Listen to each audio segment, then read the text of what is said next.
Sec Productions proudly presents the 2017 Babe Ruth World Series on the X Sports Radio Network. Swung on, fly ball toward left field, back, out of here, home run, over the left field wall. He got every bit of that one. Now live from the birthplace of Southern gospel music and the land of Crockett.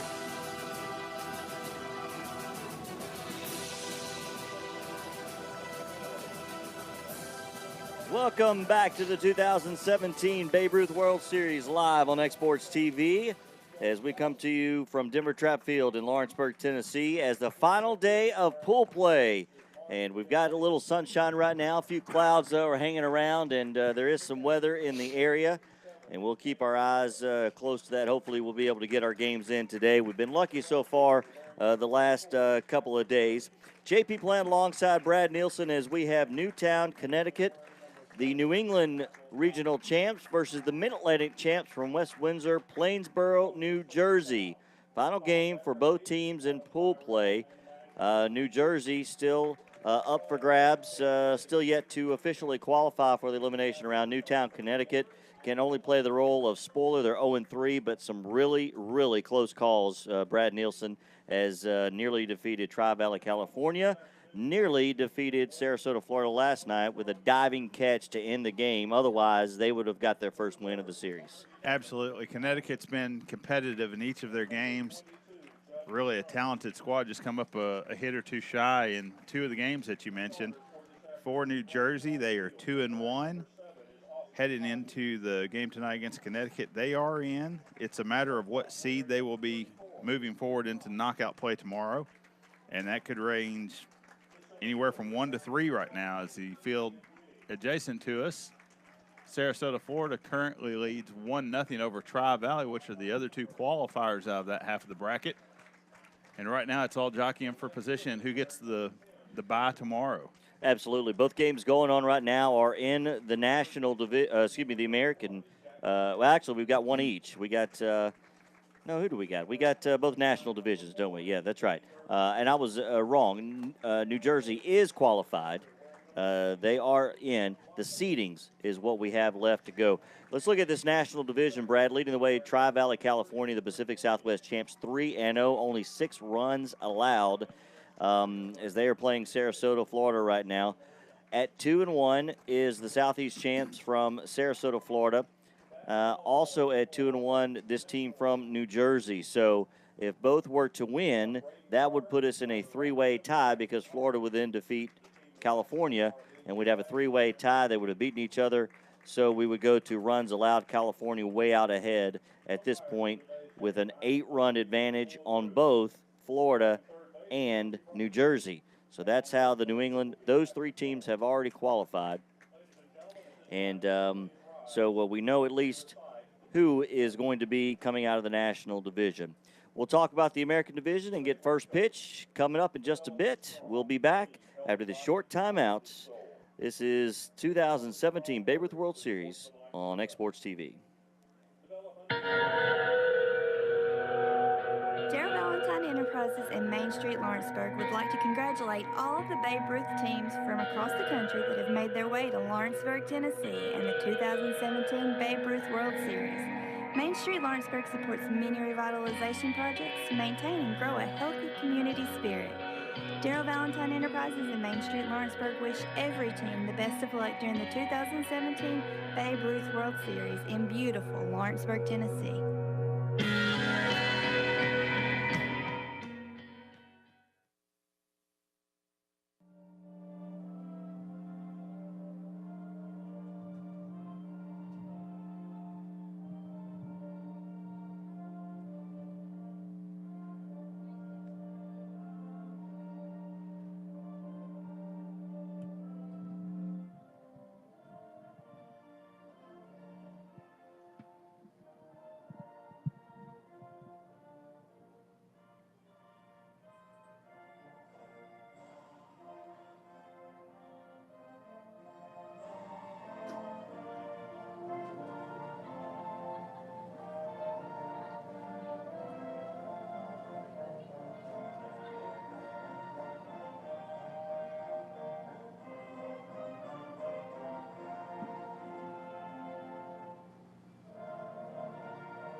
And there is your national anthem and the code of conduct for Babe Ruth baseball as we're getting ready for Newtown, Connecticut and West Windsor-Plainsboro, New Jersey. Brad Nielsen, let's go over the starting lineups first for the visitors from Newtown, Connecticut. For Newtown, leading off will be the first baseman, Dan Mason. Trevor Tyrell, the extra player, as they will be batting 10. Todd Peterson, the shortstop, batting 3rd. Connors, the left fielder, batting 4th, cleanup for him. Third baseman, Brian Vanderhave, batting 5th. The pitcher, Shea Talbot, Center fielder, Mark Leonardi, batting 7th. Now, I apologize. I'm trying to read someone else's writing. Schumacher. I apologize. James Schumacher, the catcher, batting 8th. Patrick Hurley, right field, batting 9th. And Michael Cotton playing second base, batting 10th for Newtown. For West Windsor, Austin Hodges will be leading off, the right fielder, followed by Luke Potts, the shortstop. Ian Muni, the left-handed center fielder. Josh Eisenberg pitching tonight for Newtown, batting cleanup. William Rader in the left field. Jack DeLeo at third base, batting 6th. Teddy Durbin at first. Tim Lockwood catching. Chris Blooney at second base, and the extra player will be Drew Santamaria, rounding out the lineup for New Jersey tonight. All right, thank you very much, Brad. We are about ready for the first pitch. It is Josh Eisenberg, and the pitch is outside for a ball. We're underway at 5:34 p.m. Central Time. 1-0 the count to the leadoff hitter from Newtown, Connecticut, and Dan Mason. Dan Mason. Sorry. Yeah, reading that right. Again, our lineup card is a little bit of chicken scratch for us as we're trying to interpret some of the names. So apologize, bear with us on that. All right, the 2-0, he squares around, pulls it back, and there's a strike on the outside edge. And the count now 2-1. The leadoff hitter from Connecticut. J.P. Plant, Brad Nielsen with you at Denver Trapp Field. Final day of pool play of the 2017 Babe Ruth World Series. There's a line drive into right field, and it's going to get down for a base hit in front of Austin Hodges. And the leadoff hitter is on for Connecticut to start this game here in the top of the first. Nice swing by Mason. Got a fastball down in, drove it to the right side of the field. Leadoff man aboard. Newtown looking to do damage early. All right, so another lefty, Trevor Tyrell, will step in there for Connecticut. First pitch. Misses outside for a ball, 1-0. Runner at first, Dan Mason led off the game for Connecticut. They're in their royal blue and gold jerseys with white pants, blue trimming. The 1-0. Swing and a miss. Count evens at 1-1. New Jersey in their green tops, gold numbers and letters. The green cap and the white and gold letters. Gray pants. They've worn that same uniform the entire tournament. The 1-1. There goes the runner. Throw down to second. No throw. And a stolen base for Mason. And the pitch was a ball, so it's 2-1, but a runner in scoring position now for Connecticut. Mason got a huge lead. Eisenberg did not check him very closely. Took off early. He's getting another big lead at second base. And now Eisenberg will spin around and chase Mason back. Mason's dancing out there at second. And Luke Potts is hanging around behind him. Eisenberg looks back. Looks at the plate, looks back once again. And ball is fouled away. Tyrell tried to call time, but Eisenberg was already starting his motion. Got the left hand off the bat, asking for time. Not granted. Put it back on. Had to put it back on. Fouled it away. They had a pretty nice job of getting a little wood on the ball there. Absolutely. The 2-2. No score. Top of the first. Connecticut, New Jersey. Eisenberg the pitch. It's high. We're full. 3-2. You have to think Connecticut's going to come out and play very aggressive as they're 0-3 in pool play, technically eliminated from moving on to the knockout stage of the tournament. This is their last game. They're going to leave it all on the field. Absolutely. And I think all scenarios are available for seeding out of this national division. As that pitch is low for a ball. And walk, and runners at first and second now for Connecticut. And Todd Peterson will step into the batter's box. So California obviously a win. They'll definitely be the 1 seed. Florida could be the 1 seed. Can New Jersey get up there? New Jersey could. It would come down to runs allowed. Okay. If Sarasota and New Jersey both win and the run differential goes to New Jersey, which I think California would have to give up at least 8 more runs than both New Jersey and Sarasota for that to take place. Yeah. Very fluid situation Yes. at the moment. New in the Jersey, season. yeah, New Jersey would need to shut Connecticut out, and Florida would need to beat California by at least 8. And give up more than New Jersey, as they're currently tied That's at 14 runs allowed in the tournament. Yep. But we'll keep you abreast of that all night. Update it when we can. 0-1, runners at first and second. There goes the runner.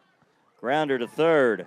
Steps on the bag, I think. Did he or did he not? They get the play at first. He did. Nice double play. Jack DeLeo. What a fortunate play for the New Jersey team. They put the runners in motion, did Connecticut. Chopper hit right at the third base bag. Really a pretty routine play. He fielded it, took 1 step, and fired a strike across for the double play. Quickly 2 outs to help Eisenberg. It's one of the pitcher's best friends right there, a double play. 2 outs now, runner at second, no score. And your hitter is Gavin Connors. Gavin Connors, the left fielder.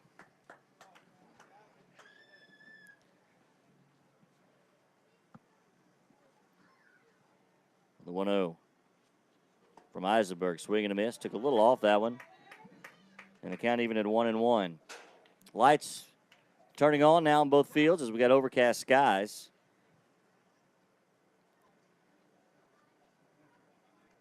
The 1-1. Pitch is high, 2-1. Later tonight here on Denver Track Field, it'll be the host team, Lawrenceburg, Tennessee versus Camas Washougal, Washington. Wind blowing slightly out to left on Denver Trap and straight away center over on Tom Cruise tonight. So a little different direction as that one's fouled away than what we've seen most of this World Series. As the wind has shifted coming out of the south now. More of what we're accustomed to here in Lawrenceburg on these 2 parks. The 2-2. Slow squibbler, and that's going to be foul. I tell you, an overall very pleasant evening right now. As the overcast and the temperatures in the, I would say, low to mid 80s. Absolutely. And the humidity appears to have gone down a bit. It can be a bit muggy from time to time, but there's a breeze that helps with that. At least there has been, as we just mentioned with the flag. So, as long as the wind keeps blowing, it's going to be a really nice night for baseball because it should push any weather north of us, hopefully. Absolutely. There's a line drive into center field with 2 outs, and Muni has a beat on it, makes the play for the 3rd out of the inning. So Connecticut gets a few runners on 1 hit, no errors, no runs, 1 runner left on base. We have played 1/2 of an inning. New Jersey coming to the plate when we return to the 2017 Babe Ruth World Series live on Exports TV. Back after this.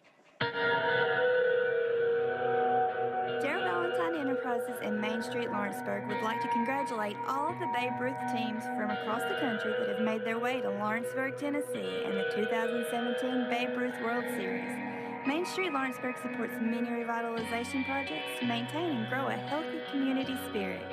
Darrell Valentine Enterprises in Main Street Lawrenceburg wish every team the best of luck during the 2017 Babe Ruth World Series in beautiful Lawrenceburg, Tennessee. This is the 2017 Babe Ruth World Series on the X Sports Radio Network.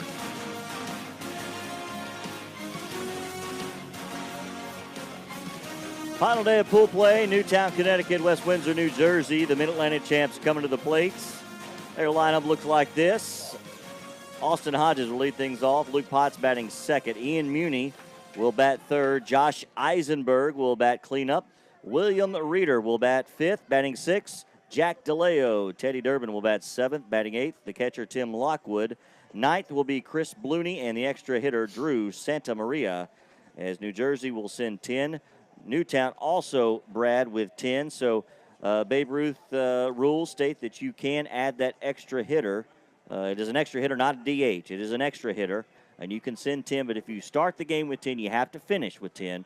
Those are the rules. So sometimes we'll see a team with 10, and you might have one with 9. But different strategies for that. If you've got a really deep lineup, it could work out for you. But it could work against you because it could keep some of your better hitters from seeing maybe an extra at-bat throughout the course of a game. Absolutely. I personally like the rule in Babe Ruth. It allows the coaches to get more kids into the game, experience it. Again, this is 15-year-old baseball. This is a great experience for these young men. So I'm in favor of the rule. I like it, and both teams using it to their advantage tonight. All right, so on the mound for Connecticut will be Shea Talbot.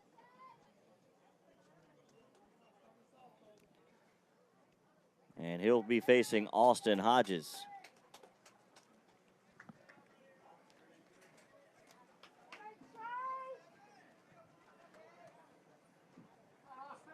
No score, bottom of the first. Talbot, a right-hander. He kicks and fires. First pitch is over for a strike. 0-1 the count. New Jersey looking to get a runner aboard after Connecticut started with 2 runners on, unable to get anybody across due to the double play. There's a line drive into center field, and it's going to fall for a base hit in front of Leonardi. And a leadoff single for Connecticut and Shea Talbot. Or correction, New Jersey and Austin Hodges, my apologies. So Luke Potts, who was yesterday's, or at least pitched yesterday. Did he start, Brad? He did start and went to shortstop afterwards. That's right. I knew he pitched at some point yesterday. First pitch to him is over for a strike. 0-1 the count. Hodges being held on by Mason at first. There goes the runner. It's a hit and run. Play at third. Over to first. In time for the out. Now to third. Do they get him? He is out. So another double play. Some good defense. That's a 5-3-5 double play. A little unique. You don't see that one every day. Mason threw a strike back across the diamond to the third baseman just in time on a bang-bang play as Hodges is tagged out. So 2 outs now. Nobody on base. And Ian Muni, your hitter for New Jersey. First pitch from Talbot, all speed. Falls in there for a strike, 0-1. Florida still leading California 1-0. That game in the second. The 0-1. Just a bit outside, 1-1 the count. With Muni, the lefty, up. Center fielder shaded slightly to the right side of the outfield. Here's the 1-1. Just a bit low. 2-1. Outfielders playing extremely shallow with the 3-hole hitter up. The pitch. Hot grounder and just foul. That ball is about 6 foot to the right of where his first at bat was last night. That plated the first run for New Jersey, as Muni had a double, leaving runners at second and third in what turned into a 6-run first inning for New Jersey.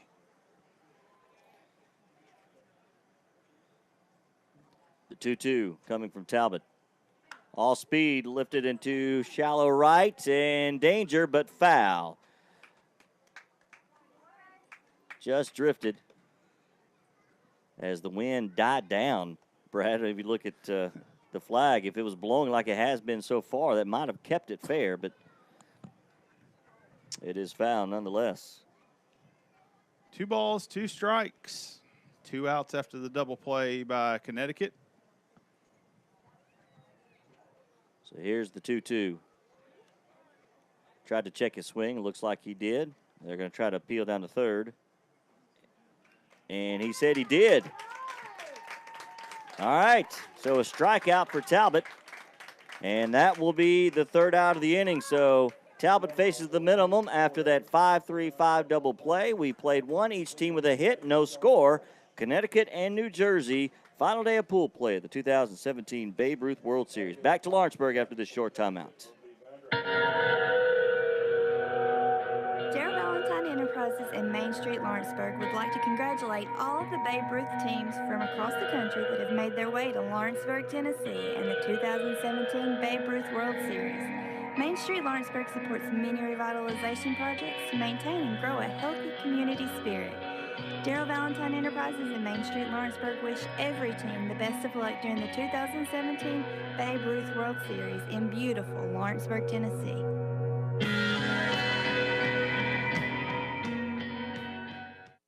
This is the 2017 Babe Ruth World Series on the X Sports Radio Network.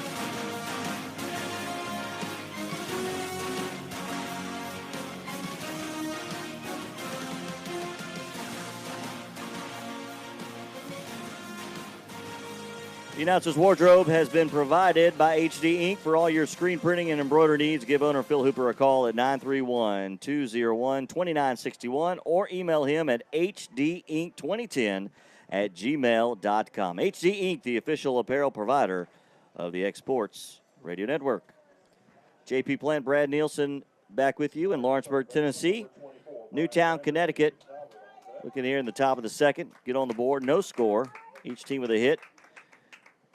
And it will be Brian Vanderhave, followed by Shea Talbot and Mark Leonardi, the first three up for Connecticut. And home plate umpire is, what's he checking on there, Brad?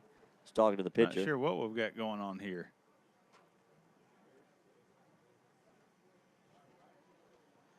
We got a player coming off. Who is that? That was DeLeo. DeLeo, yeah, the third baseman. DeLeo's coming out. I'm not sure why. And is that Santa Maria going to right field? That is, I believe. Hodges is coming to third. Yes, that is 36. Drew Santa Maria heading to right. Hodges to third. I don't know. We'll try to get an explanation as to what took place. And something of note, Santa Maria was the extra hitter. So either DeLeo will be the hitter, or they'll find somebody else to replace the extra hitter. They'll have to do that. Otherwise, I believe that's a forfeit if they don't finish. So we'll keep an eye on that. First pitch is fouled away by Vanderhave for Connecticut. So not sure what the deal was down there. 0-1 the count. That pitch misses low. It's kind of an odd scenario. Yeah, he was out taking a couple ground balls, and then the umpire and manager Sean Ballooney walked out, and he came back over to the dugout with them. I hope he's not injured. Absolutely. Or if he is, I hope he's okay. That pitch misses, 2-1.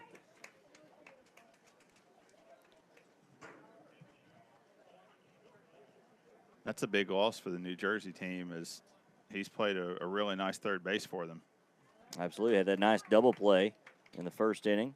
As that pitch misses low, 3-1 to Vanderhave, leading off the top of the second for Connecticut. No score. Connecticut and New Jersey. There's a line drive in left field. And over the head of Reeder. Rounding first is Vanderhave. He'll be in with a stand-up double to lead off the second for Connecticut. That ball was ripped to the left side. Wind has picked back up. As you mentioned, the flag was laying dead a minute ago, but it's picked back up, going that way, and just carried out of the reach of the left fielder. So the hitter will be Shea Talbot, the pitcher for Connecticut.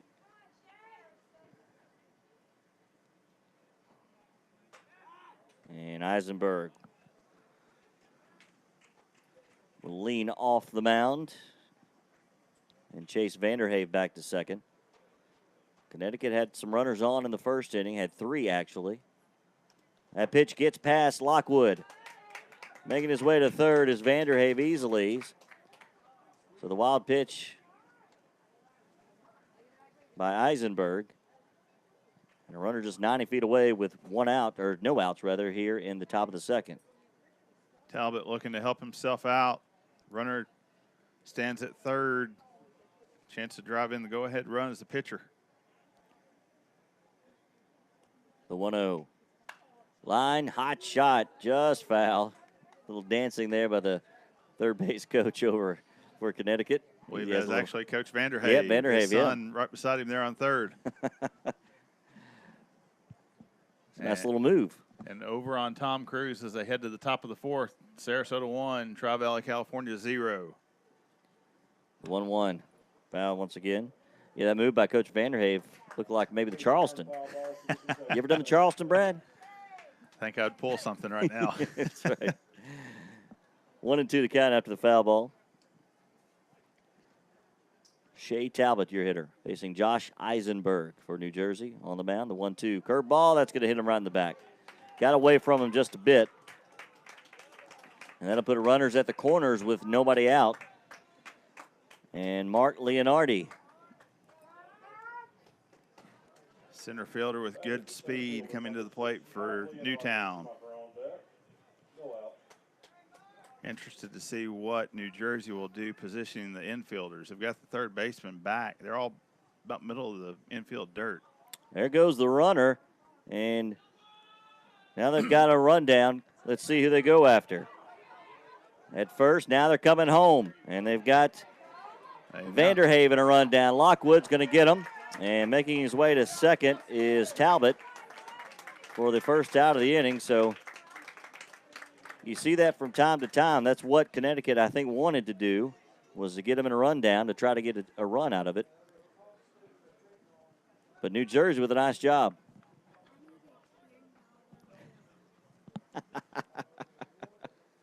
As my son comes up to hit me up for some money at Need the some money. ballpark, why That's not? right. That ball's high, and it's get all the way to the backstop, and making his way to third is Talbot. So another runner at third. Never ends. Just a bank, right? Some days it feels like a walking ATM. Dad, I need this. Dad, I need that. The 1-0. Misses for Leonardi, 2-0.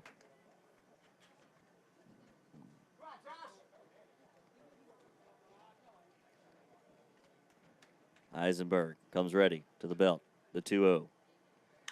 Hot grounder. Foul.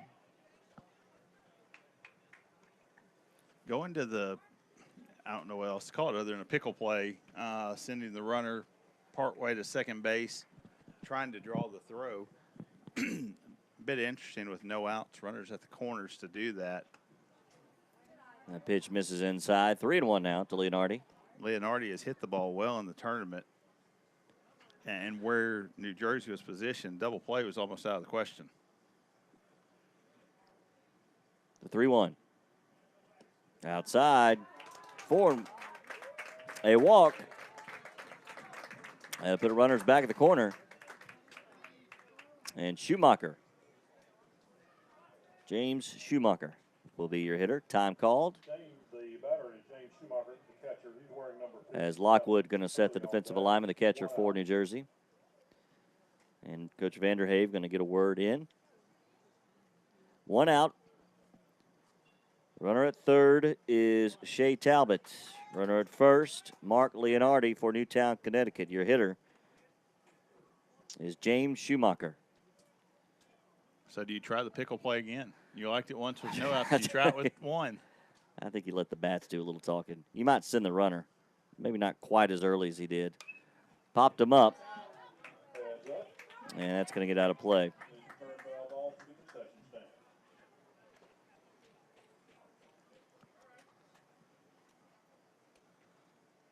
Quickly 0-1 on the foul ball by Schumacher. Of course, you know New Jersey's going to be ready for a pickle play of some fashion if he does run. I would imagine it would be either the throw down and cut off or the fake throw. I doubt they'll try to get the runner at second, just 1 out. Still no score. Connecticut, New Jersey. There goes the runner. It is a hot shot and just foul. So they sent Leonardi. Schumacher turned on one. We haven't seen a throw over to first by Eisenberg in a bit. A couple runners have taken off in a row. Mason has stolen base in the first inning. Eisenberg to the plate. Pitch is low. 1-2 the count. Eisenberg has a pretty high leg kick from the stretch, allowing the runner at first to get a decent jump. Pitch popped up in left field, drifting foul and giving chase, and unable to catch up with it was Reeder over in the bullpen. So a long foul ball keeps the count 1-2.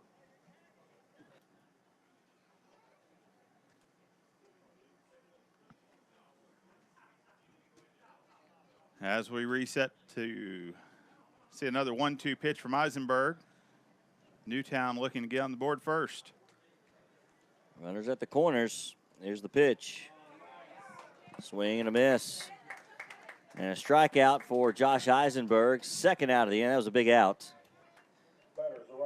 That'll bring up Patrick Hurley. Number 34 for Newtown, Connecticut. Hits from the right side. That was a huge strikeout. Allows your infield to play a little deeper as you have the force at second. That pitch is low for a ball. 1-0. And you know, a similar situation in terms of records here tonight, New Jersey 2-1 with their lone loss to the undefeated team from California.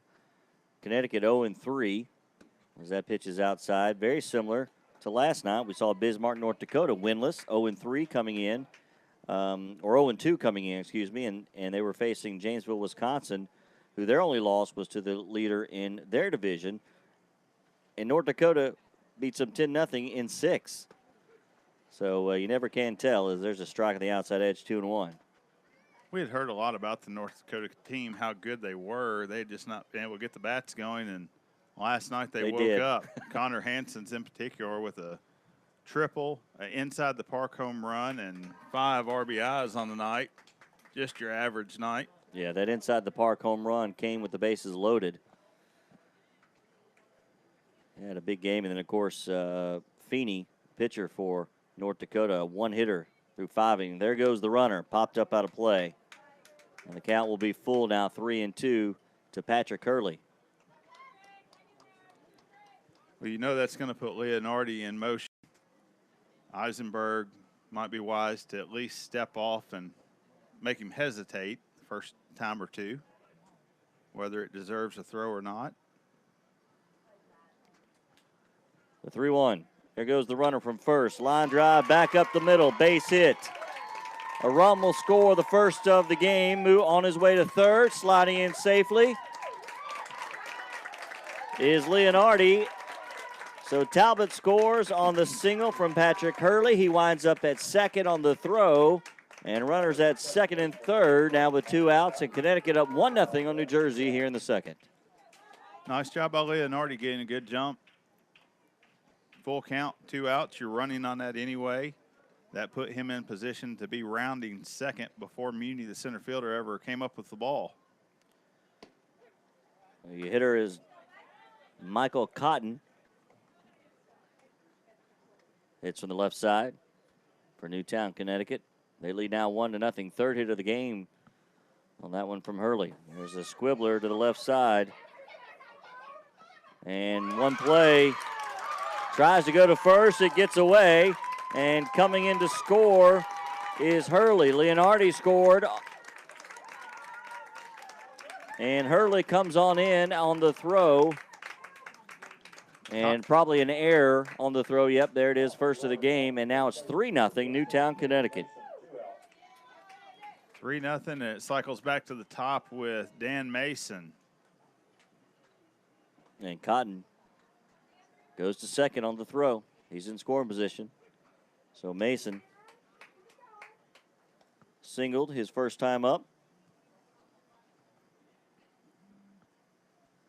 And next door, Sarasota has extended the lead to 2-0 over Tri-Valley. Here's the 0-1. Misses for a ball. Count even at 1-1. Eisenberg now 46 total pitches, Brad, and we're just in the second inning. He's already over the first threshold. So Swing and a miss. Sorry. My bad. Will require at least 1 day rest, regardless of how long he goes the rest of the way.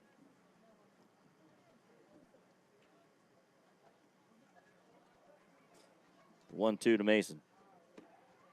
Outside, 2-2.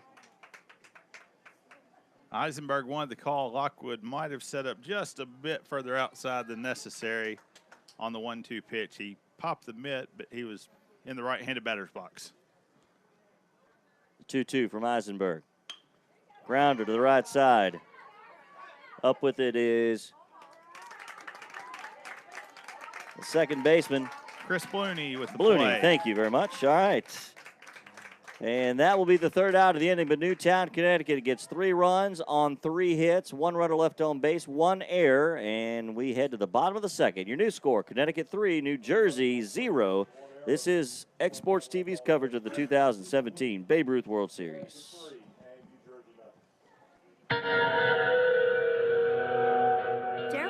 Enterprises in Main Street, Lawrenceburg would like to congratulate all of the Babe Ruth teams from across the country that have made their way to Lawrenceburg, Tennessee in the 2017 Babe Ruth World Series. Main Street Lawrenceburg supports many revitalization projects to maintain and grow a healthy community spirit. Darrell Valentine Enterprises in Main Street, Lawrenceburg wish every team the best of luck during the 2017 Babe Ruth World Series in beautiful Lawrenceburg, Tennessee.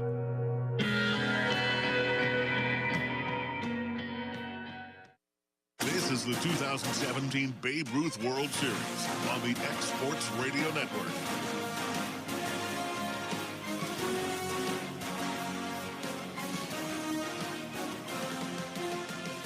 Head to the bottom of the second. Connecticut put the 3 spot on the board. They lead it 3-0 over New Jersey. Final pool play game for both teams. Connecticut will be heading back north after this game as they were 0-3 coming in, so they have been eliminated from single elimination round, which starts tomorrow night. New Jersey has qualified. The question is, what seed will they be? They have an opportunity to be any one of the 3 as the top 3 go. The National Division, we've got New Jersey and then the 2 teams playing over in Tom Cruise Field, California and Florida. All 3 have qualified. So these games, these early games, will decide where they go in terms of the seeding. Josh Eisenberg to lead it off for New Jersey. And the first pitch to him is high for a ball, 1-0. It'll be Eisenberg followed by Reeder, and we'll see who hits in Jack DeLeo's spot. There's a strike at the outside edge. It will have to be somebody off the bench because, well, I say unless that. Unless may it was move. just a position swap with Santa Maria. It could be Santa Maria. We'll find out here in a bit. The 1-1, and then someone will hit for him in the 10th spot because they started the game with 10 hitters. Well, DeLeo could become the extra hitter. He could. And Santa Maria be the fielder leaving the batting lineup the same potentially. Correct. The 2-1, that one's high. Nice Little job. chin music. Knocking out of the way. Eisenberg may remember that when he sees Talbot come to the plate the next time.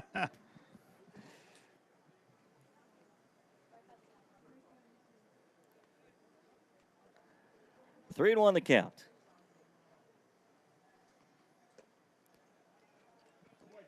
And a walk. Eisenberg aboard as New Jersey looks to chip away at the 3-run lead. Connecticut established in the top of the second.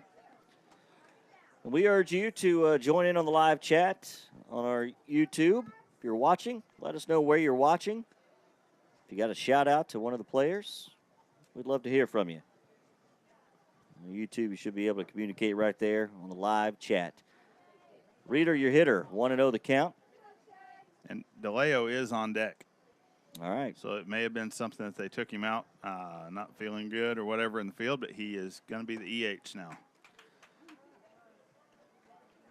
That pitch misses 2-0 the count.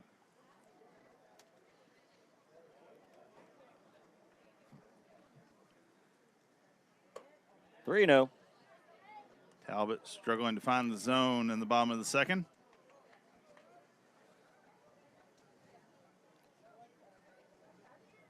Here's the pitch. And strike at the letters, 3-1.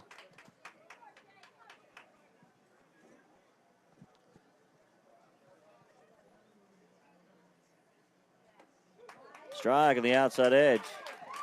So Talbot's fought back. It's full to William Reeder. 3-2. That's high, and back-to-back walks lead off the inning for New Jersey. And Jack DeLeo will step into the batter's box. Again, he started at third. And before the top of the second, he had started the warm-ups. His manager came out, the umpire as well, I think just to get the change. And Drew Santa Maria went to right. Hodges moved to third. And so DeLeo now the extra hitter. But stayed in his batting order. First pitch up in the zone. Ball 1 to DeLeo. Here's the 1-0. That's high, 2-0. Talbot struggling. 2 strikes. Now the last, I believe, 12 pitches. And it's throwing a lot high, too. The release point may not be where he wants it to be. And the catcher for Newtown, Connecticut, James Schumacher, comes out to talk to him. And there's another walk. So that'll load him up. Teddy Durbin, the first baseman, coming to the plate for New Jersey. Bases loaded, no outs in the bottom of the second.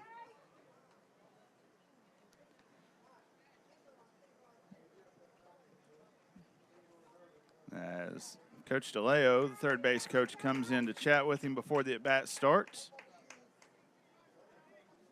By no means would he be telling him to take a pitch right here, do you think? So the bases are loaded for Teddy Durbin. Takes the ball high, 1-0 the count. Infield has not coming in for New Jersey. They're willing to concede a run. It is early. They do lead 3-0. That one's high again, 2-0. Yeah, I don't think we'll see Durbin swing till he gets 2 strikes. 3-0. And you feel for Talbot. He wants to hit the strike zone as bad as anybody in this park, I assure you. When the mechanics fail you as a pitcher, it feels like you're fighting yourself out there on the mound. Strike at the letters. Still a bit high, but a strike nonetheless, 3-1. A little smile from Talbot. Maybe a thank you to the home plate umpire on the 3-1. Right. Yeah. And a throw back to second. An odd-looking move. Thought that might have been a balk as he opened the leg toward home plate and then reverse pivoted inside to not even all the way to second base to make the throw. Yeah. The throw kind of gave himself away. The 3-1. And it's high. And he's walked 4 in a row and a run scores. The first of the game for New Jersey. And the game score is now 3-1.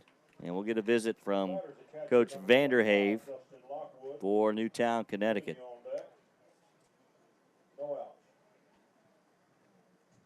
I don't know what you say if you're the manager right here other than try to loosen them up. Maybe get them laughing a little bit, thinking about something other than just the mechanics. Yeah. Maybe figure out what they can get Millie for their wedding present. Candlesticks usually work pretty well, right? There you go. They're dealing with a lot of stuff out there, Brad. It's tough when you're a pitcher at any age, but especially in a tournament like this. You've been playing all kinds of different positions, and you know, some of these guys pitch here and there throughout the regular season, but not all the time. In a tournament, though, you have to have 5 or 6 guys that can get on the mound and throw strikes. All right, so we're going to stay with Talbot. I thought they were going to make the change, and then it looked like they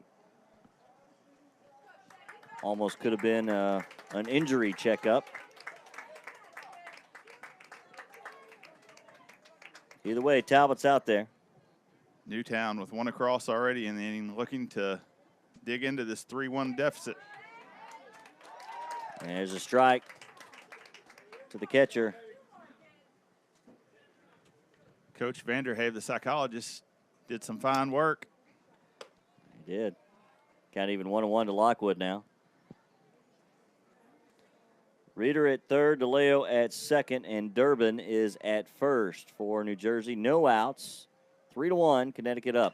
That ball is lifted in left field, drifting foul, and falls just beyond the outstretched efforts of Gavin Connors. Gave it a good run, did Gavin. Nice try, laid out, came up a few feet short. So the count now 1-2.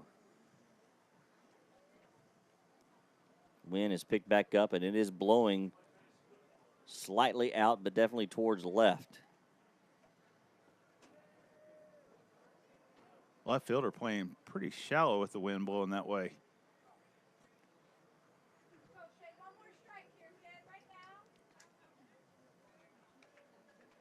So Talbot with a 1-2 count to Lockwood. No outs. Bases loaded. Infield is in now for Connecticut. He slaps it just foul.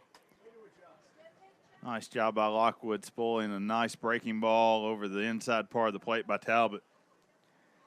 Yeah, he saw him wait on that and then was able to slap it and nearly got a base hit out of it. 1-2 the count still. Did it again. This time lifts it into right field. Charge again, and it falls in front of the right fielder, Hurley. And scoring is Reeder, and it's 3-2. So Lockwood with a nice piece of hitting, adjusting at the plate, gets a little loop single for an RBI, and it's 3-2. Connecticut on top. Chris Blooney, the second baseman, coming to the plate for New Jersey, looking to add to the run total. First pitch is outside of Blooney. Blooney today, I believe he walked. Pitch is low. 2-0. And next door it is 3-0 Sarasota over Tri-Valley, California through 4. Throw back to second behind Durbin. Peterson wasn't quite breaking to the bag in time. So DeLeo at third, Durbin at second, and Lockwood is at first. Bases loaded, still nobody out here in the bottom of the second. That pitch is high, 3-0. New Jersey already with 2 runs, and they've done it without a hit. With 1 hit. They've had 1 hit. I'll take that back. And that one goes all the way over the head for the 4th pitch and a walk, and another run scores. The second run scored due to a base on balls. And Coach Vanderhave coming out for a second visit, which is going to result in a pitching change, bringing someone's other glove with him on the way out. All right, so while we make a pitching change for Connecticut, got a tie ball game. We'll take a break. We'll tell you about it when we return. It's 2017 Babe Ruth World Series live on X Sports TV.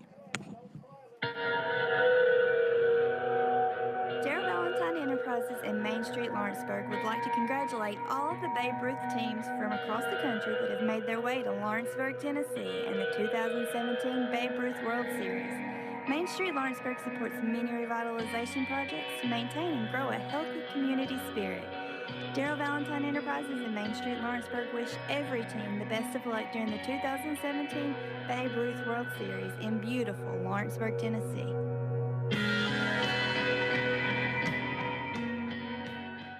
This is the 2017 Babe Ruth World Series on the X Sports Radio Network.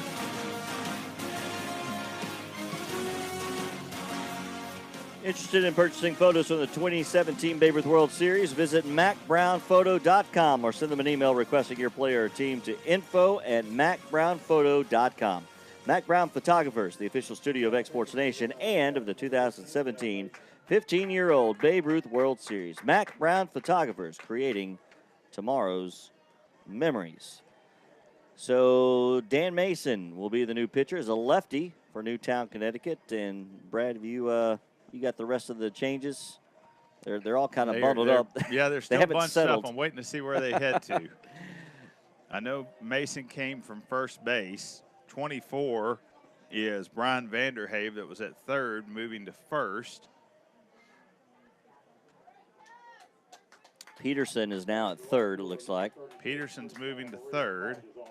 And Talbot is out in center. Talbot's in center, so that's going to put our center fielder, Mark Leonardi, I believe. No, I take that back. Michael Cotton, number 7, is at shortstop. Connors, the left fielder, is now at second base. Okay. I think we just changed teams. Yep. The first pitch was a strike, and that one's fouled away as Santa Maria trying to a safety squeeze, and it's fouled back almost to us, and the count is 0-2. And to finish that out, Leonardi went from center to left. Okay. I think that's got them all now. I think everybody moved. Wholesale changes, to say the least. And our stats guys keeping the iScorecast have it all figured out. They've got it up on the iScore already, so nice job next door. That was a lot of changes. That pitch missed low, 1-2. Working quickly is Dan Mason. That one's high, 2-2. Mason's a quick worker. He gets the ball, gets set. That one's popped down the right field side, out of play, and we hear some cheering next door. A big out at third for Florida as they still lead California 3-0.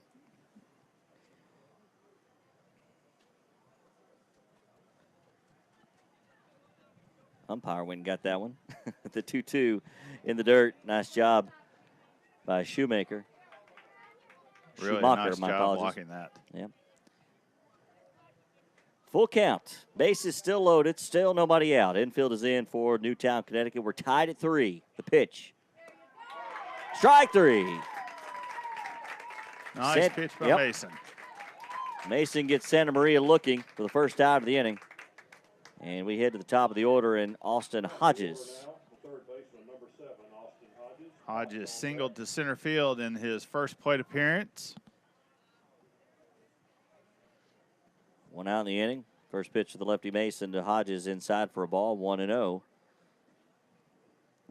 So 3 runs, 4 hits, no errors for Connecticut. 3 runs, 2 hits, 1 error for New Jersey.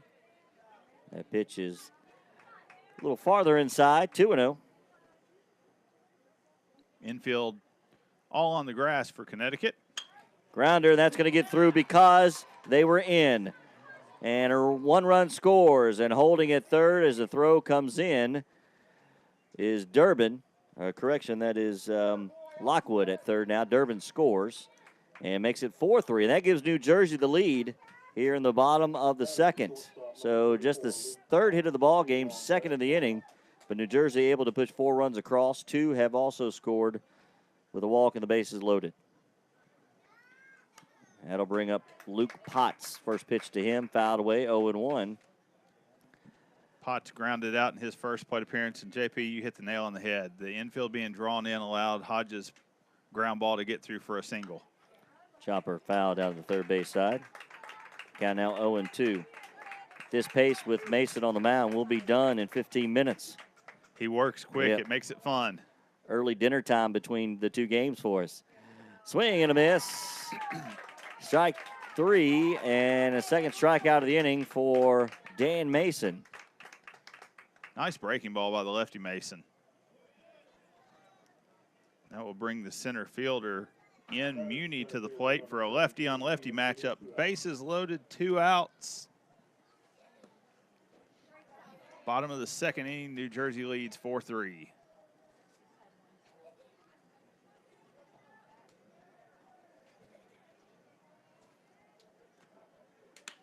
There's a ball lifted into right field. Gets down for a base hit, and scoring is Lockwood for the 5th run of the ball game. Holding at third is Blooney, and Hodges moves to second. So station to station, single hitting for New Jersey, and they put a 5 spot on the board here in the second. They lead it 5-3. Bases remain loaded for the cleanup hitter, Josh Eisenberg. And that pitch is lifted into center, and the catch is made for the 3rd out of the inning, but not before New Jersey gets 5 runs on 3 hits, no errors, and 3 runners left on base. We played 2. Your new score, New Jersey 5, Connecticut 3. This is the 2017 Babe Ruth World Series live on X-Sports TV. Darrell Valentine Enterprises in Main Street, Lawrenceburg would like to congratulate all of the Babe Ruth teams from across the country that have made their way to Lawrenceburg, Tennessee in the 2017 Babe Ruth World Series. Main Street Lawrenceburg supports many revitalization projects to maintain and grow a healthy community spirit.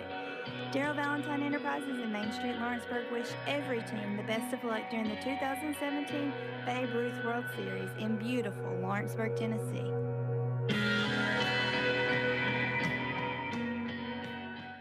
This is the 2017 Babe Ruth World Series on the X-Sports Radio Network. Welcome back to Denver Trapp Field in Lawrenceburg. Side of the 2017 Babe Ruth World Series. New Jersey leading Connecticut 5-3. We hit the top of the 3rd, and some light rain has made its way to Bobby Brewer Park out of the south. And just heard our public address announcer, Bill Phillip, who keeps tabs on the radar. Very efficient and fluid on the different colors, Brad Nielsen, if you will. Says the rain hopefully will only last about 5 minutes. Yeah, there's not a huge cloud coming around. Still see some blue from time to time, so hopefully this won't last too long. The umbrellas have come out, some rain jackets, and just a light drizzle, just to cool it off, Brad. Absolutely. The wind is still blowing as we're looking at the flags standing straight out, so hopefully it'll move it on through pretty quickly. An eventful second inning as we have a total of 8 runs, 3 for Connecticut, 5 for New Jersey. Head to the top of the 3rd. It will be Trevor Tyrell, the extra player, leading things off for Connecticut.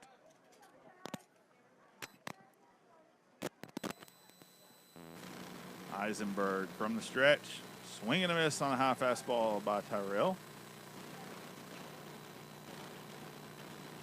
And next door, as they head to the bottom of the 5th, it is 3-0.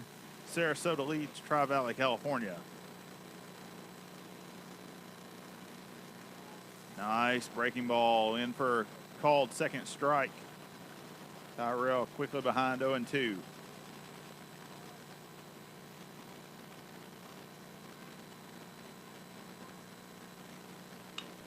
Ground ball at the second baseman, Blooney. Fields it, comes up, throws to Durbin for the 1st out of the inning. Efficient first batter for Eisenberg after quite a pitch count in the 2nd inning. You like that after, you're right, coming through a lot and 50 pitches through 2 innings. A couple of pitches to get a 1st out. That'll settle you down real quick. And they'll bring Todd Peterson, the 3rd baseman, now to the plate. 0 for 1 with a ground out on the day.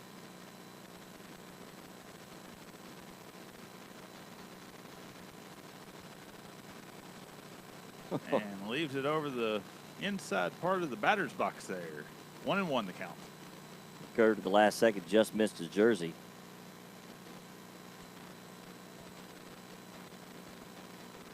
Strike over the outside half. Eisenberg working ahead of the hitters in the top of the 3rd for New Jersey.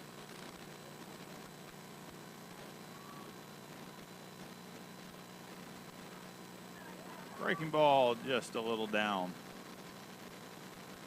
There's still a bit of rain coming down, not much. Don't know if it's noticeable on the camera or not right now. It's very light.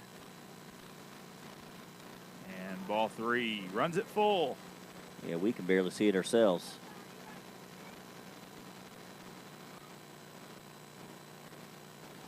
Drop the temperature, though. It's rather pleasant. Swing and a foul ball. Dribbled to the backstop. Eisenberg working a little quicker this inning. Yeah, taking a piece out of Dan Mason's playbook. And that's a called third strike over the outside part of the plate. 2 outs away for New Jersey in the top of the third.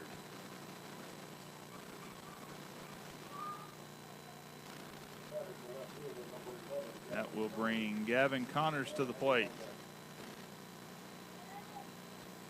Connors 0 for 1 with a fly out on the day. Soft liner right at Blenny, goes up high, makes the play.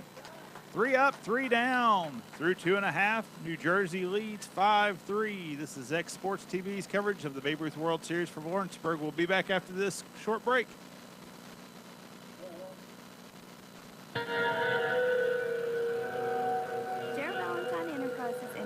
Lawrenceburg would like to congratulate all of the Babe Ruth teams from across the country that have made their way to Lawrenceburg, Tennessee in the 2017 Babe Ruth World Series.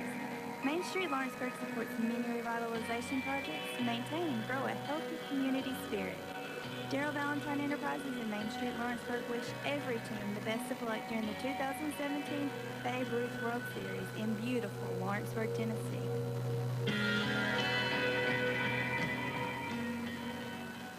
This is the 2017 Babe Ruth World Series on the X Sports Radio Network. Welcome back into Denver Trapp Field in Lawrenceburg, Tennessee for the Babe Ruth World Series. This is the final night of pool play as Connecticut and New Jersey do battle.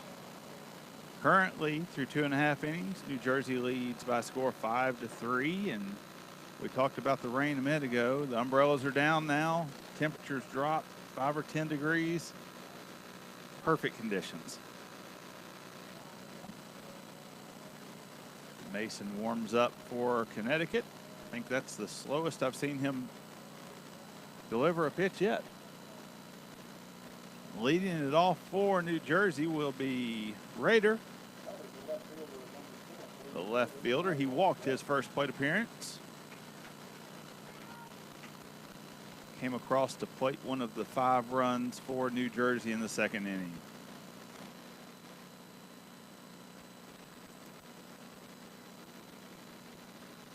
First pitch, fastball in there for a strike.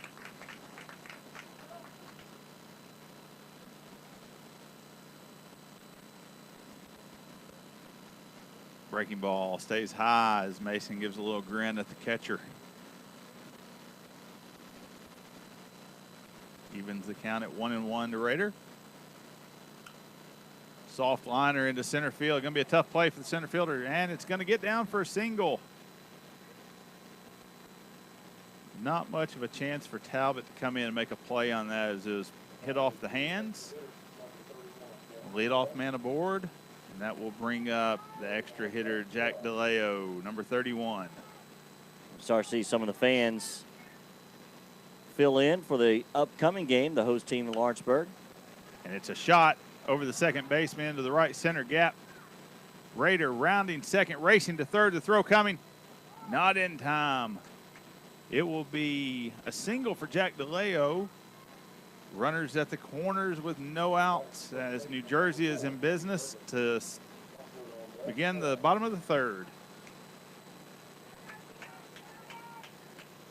Teddy Durbin, the first baseman, coming to the plate.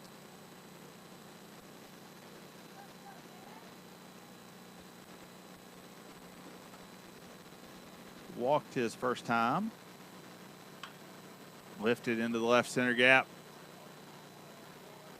And it's going to get down as the outfielders could not decide who was going to make the play. Rader will cross the plate for the 6th run. DeLeo moves up to second. And Durbin's aboard with a single.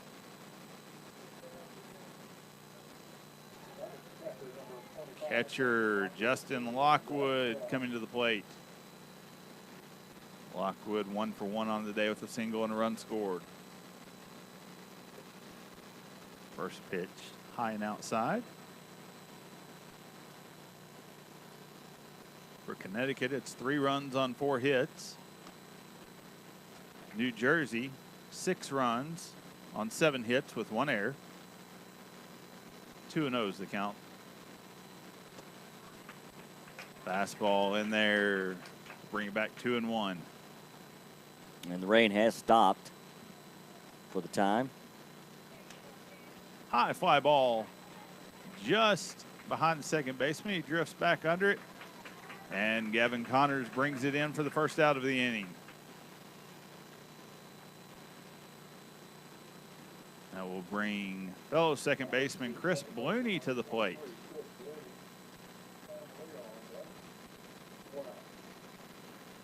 One out, runners at first and second. Pitch in for a strike.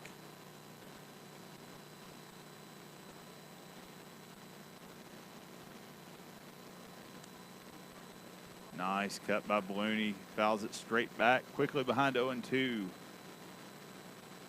Well, Brad, your church has been the host ambassadors for this New Jersey team. I'm curious, well, maybe difficult with Mason on the mound pitching as quickly, but want to hear some of the things that you guys have done with that team in particular this week.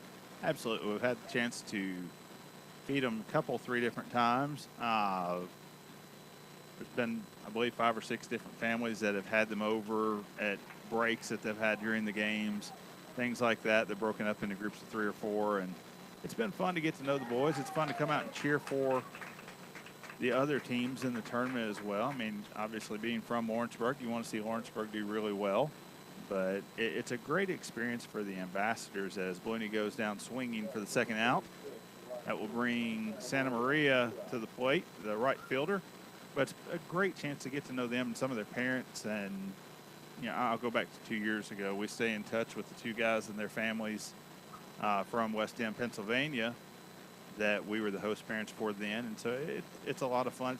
The other thing is it's a huge deal for the kids in Lawrenceburg to get to interact with these guys. They have a blast with it. My son is 7, my daughter is 4.5, and I've had a blast getting to hang out with the guys and look up to them and getting to watch them play in a tournament like this is really a neat deal for them as well.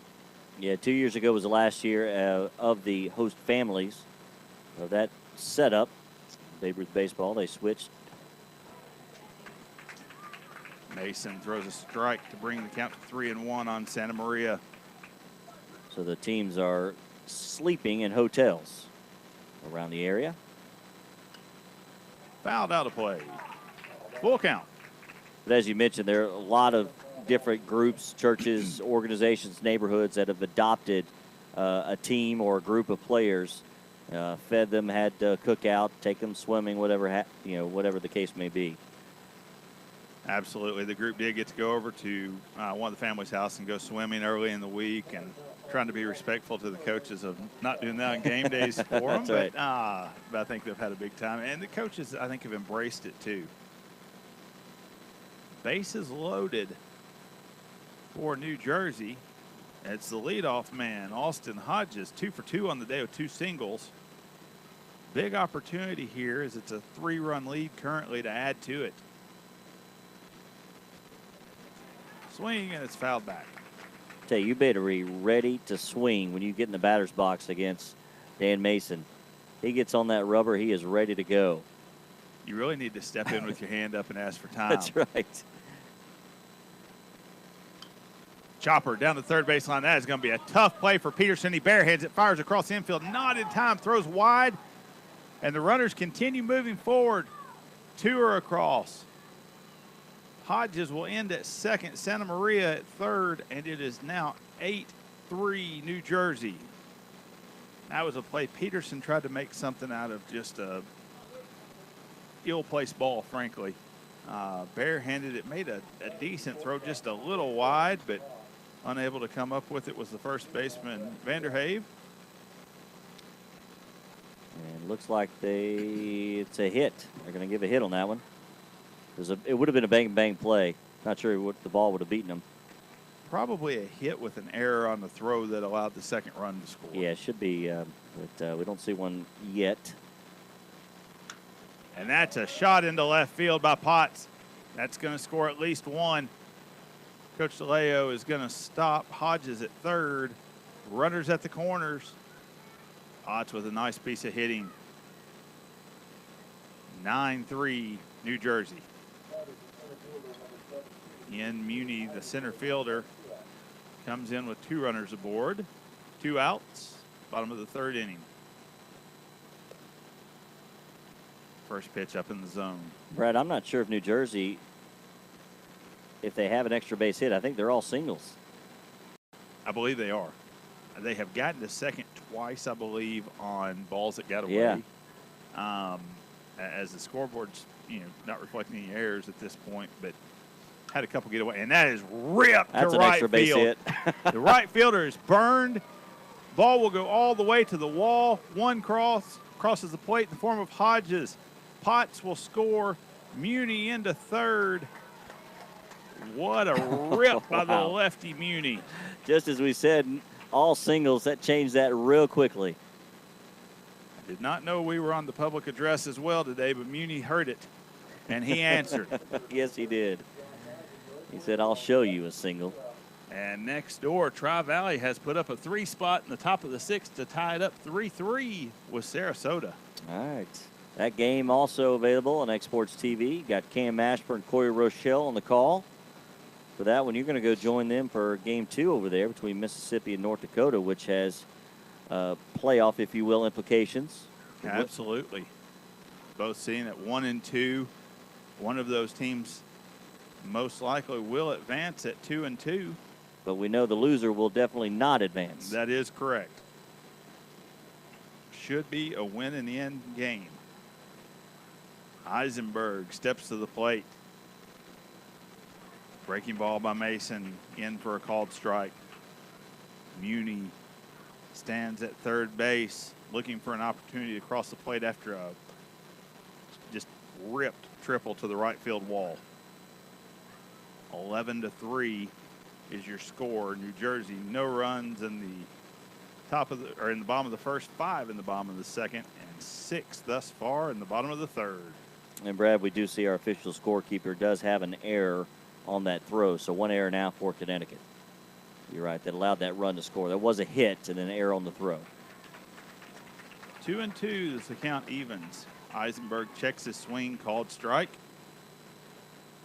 11 runs on 10 hits. And a little chopper. Shortstop comes in, grabs it, throws across wide. Eisenberg rounds inside and is headed to second. Will be up at second base as Muni scores. 12-3 your score. That'll be the second error of the game for Connecticut. And in defense of the Connecticut infield, that ball and the ball that Peterson tried to charge were both just, they were little choppers that died. They had to come in and try to make a very quick throw. Rader to the plate. 1 for 1 with a single and a walk. Been aboard twice. Breaking ball in there for a strike. Quickly 0-2 as Mason gets ahead of Rader.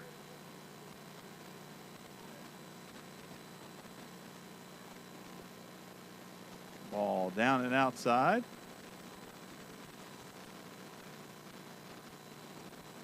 See a couple of umbrellas popping back up, but Yep. it's not raining hard enough that I can see it. Yeah.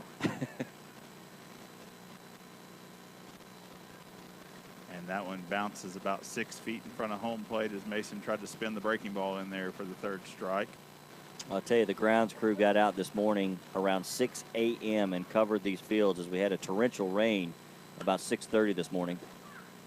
And Rader shoots it to the right side. Vanderhaven with a really nice diving stop. Unable to make a play after that, though. Keeps it in the infield, saves a run. As Eisenberg moves to third, Rader will stay at first. And Jack DeLeo, the EH, will come to the plate looking to add to this 7-run third inning. Yes, the grounds crew. I was actually talking to Doug Howe that's over the fields for the tournament. He said they got the second tarp on and the bottom just fell out about 6:40 this morning. Ground ball to third. Peterson bobbles. Nice dig by Vanderhave at first to get the out. We've played 3. New Jersey 12, Connecticut 3. This is Exports TV's coverage of the Babe Ruth World Series from Lawrenceburg, Tennessee. We'll be back after a brief break.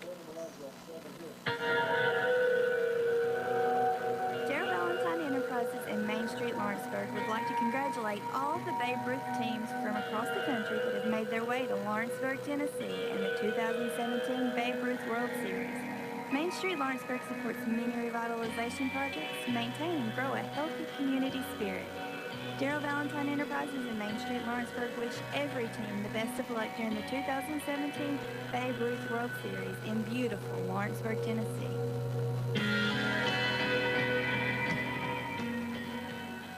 This is the 2017 Babe Ruth World Series on the X Sports Radio Network.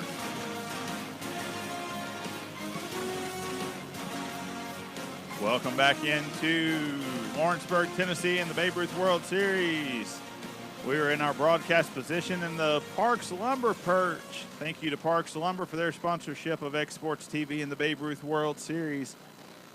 Fireworks in the bottom of the second and third for New Jersey. They put up 5 in the bottom of the second and 7 in the bottom of the third. The lead 12-3. 12 runs on 11 hits for New Jersey. 3 runs on 4 hits for Connecticut. And while we were away, we looked over to Tom Cruise Field, where Tri-Valley, California has scored 4 runs in the top of the 6th to take a 4-3 advantage currently with no outs in the top of the 6th. So that game essentially for first place in the National Division. Certainly if California wins, they are the clear number 1. But if Florida can win, could end up with a 3-way tie. That's right. Which would go to runs allowed. And at this point, California would still be the number 1 seed, as they had an 8-run advantage over both Sarasota and New Jersey heading into this final game. First pitch is a strike, second pitch just outside to Vanderhave. Vanderhave 1 for 1 on the day with a double. Yeah, Florida's rooting for Connecticut, because if Connecticut beats New Jersey, and Florida can win. Absolutely, and that's going to be a ground ball through the left side of the infield for a single. Vanderhave aboard with no outs. And I'll finish my thought there. If Florida beats California and Connecticut defeats New Jersey, that would give Florida the number 1 seed.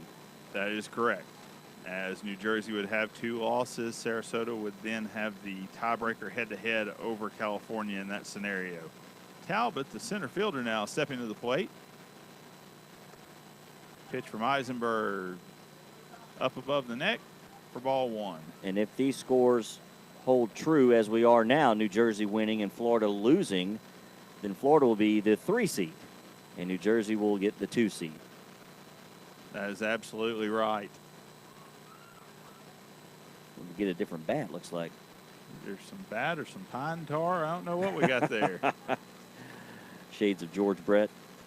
If he needed some pine tar after the light rain we had, I would rather him get it than throw the bat. Yep. That could be it. Yeah, he's not wearing batting gloves, Talbot. Ball upstairs by Eisenberg. Eisenberg, with a 12-3 lead, needs to throw it over the middle of the plate and see how many times they can hit it. He steps off and tosses one over to first.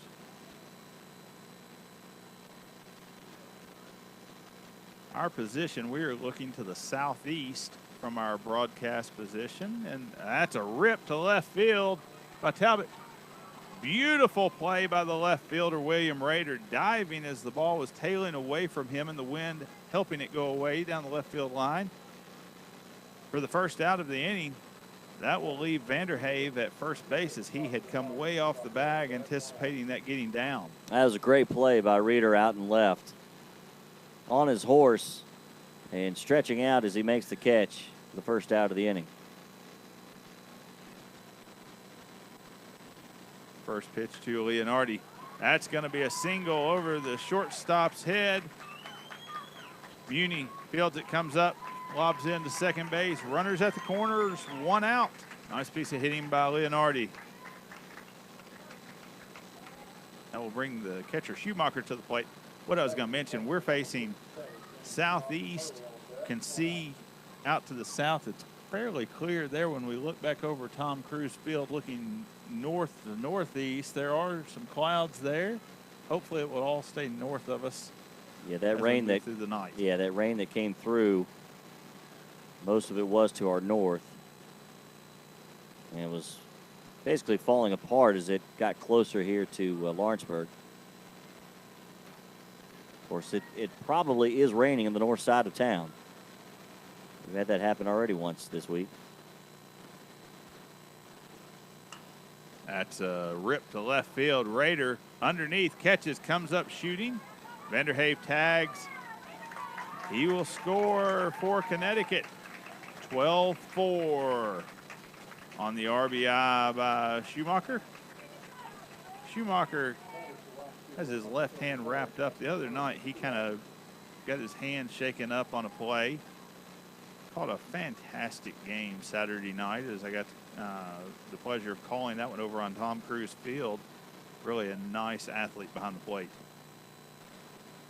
Ball down in the zone to Hurley. Is Schumacher taller than your average catcher? Very much so. Leonardi at first gets his lead. Held on by Durbin the pitch. Bounces past Lockwood. Leonardi will move up to second base on the pass ball. 2 balls, no strikes, 2 outs. Top of the 4th.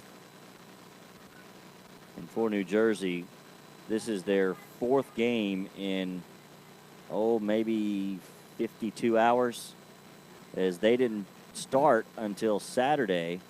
They played 2 Saturday, played last night, and then again here the early game today. So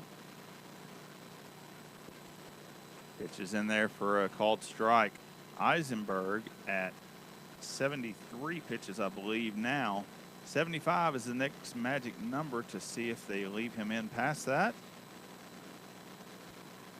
that would be a 2-day rest if he gets north of 75.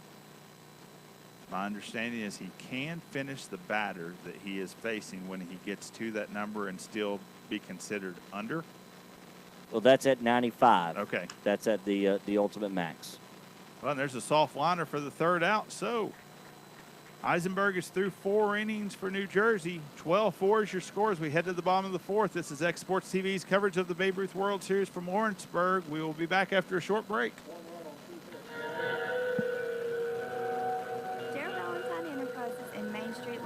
Would like to congratulate all of the Babe Ruth teams from across the country that have made their way to Lawrenceburg, Tennessee in the 2017 Babe Ruth World Series.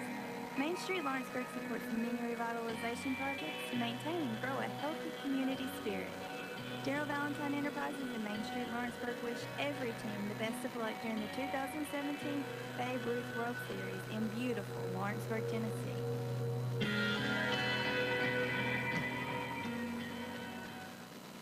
This is the 2017 Babe Ruth World Series on the X Sports Radio Network. Welcome back into Denver Trap Field on the campus of Lawrence County High School. Final day of pool play in the Babe Ruth World Series. We have Newtown, Connecticut, and West Windsor-Plainsboro, New Jersey. New Jersey leads 12-4 as we head to the bottom of the 4th inning. A new pitcher for Connecticut. Number 1. Who's it on your roster? Joseph Paget? Joseph Paget. Mason came in, threw a lot of strikes. They scored some runs, but it was a lot more hits than anything else. Hopefully Paget works just as quickly as Mason. And next door to us, they head to the bottom of the 6th inning. Tri-Valley, California scores 5 in the top of the 6th to take a 5-3 lead over Sarasota, Florida.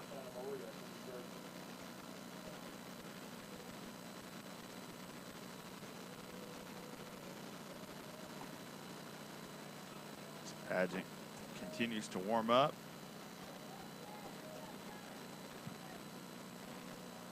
And Schumacher will throw one down to second base more than likely, and we will be underway in the bottom of the fourth.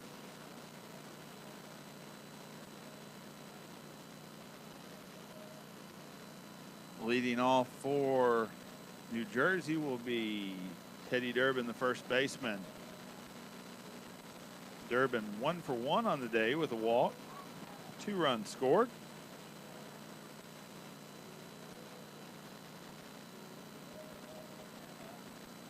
Be interesting to see what New Jersey does with Eisenberg as they come out in the top of the 5th. As we mentioned, he got to 74 pitches on the soft line drive, 3rd out. And it looks like we're about ready for the first pitch from Pageant. Number 1 for Newtown, Connecticut. And Mason moves back to first base.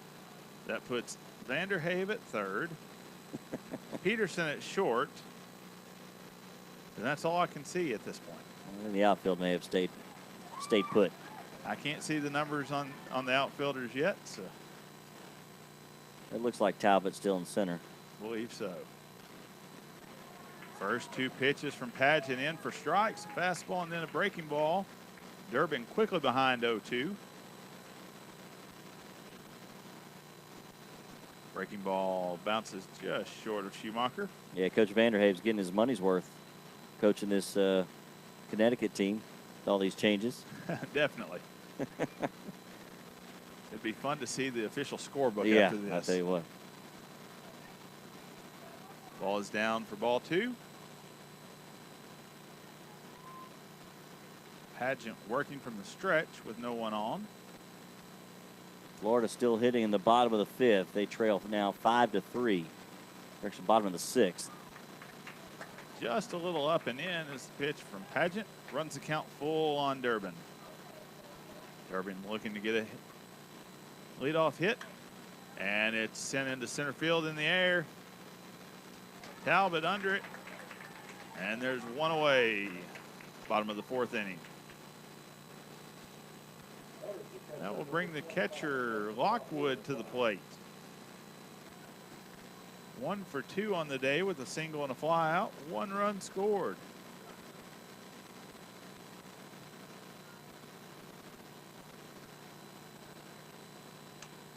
Little cue ball shot down the first base line, just foul as Mason reaches down and grabs it.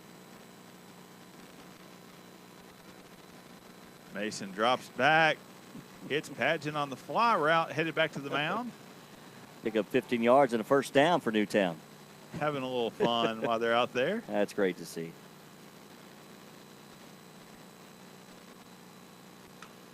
Chopper down third base line, just outside the reach of Coach DeLeo at third base.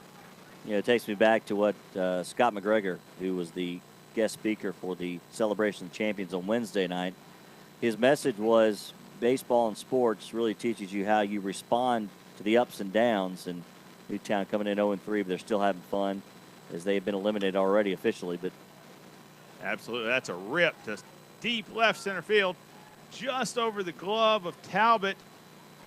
Lockwood cruising into second base with a double. Great effort by the center fielder. He got a glove just on the edge of the ball, but not quite able to make the catch. yeah, excellent effort. I'll get that out in a moment. Excellent effort there by Talbot. You know, just talking about this team. Technically, nothing to play for today other than maybe a spoiler role of some fashion. But other than that, just some pride and to have some fun. And you can see that they are having some fun. And great to see they are giving their effort here tonight. There's no question. Absolutely. Yeah. And it's not over by any stretch of the means, too. It's just 12-4. We're just in the 4th here. It's not. And, you know, you're getting to play baseball, man. That's right. 4 days in a row. Lawrence County schools are already back in session.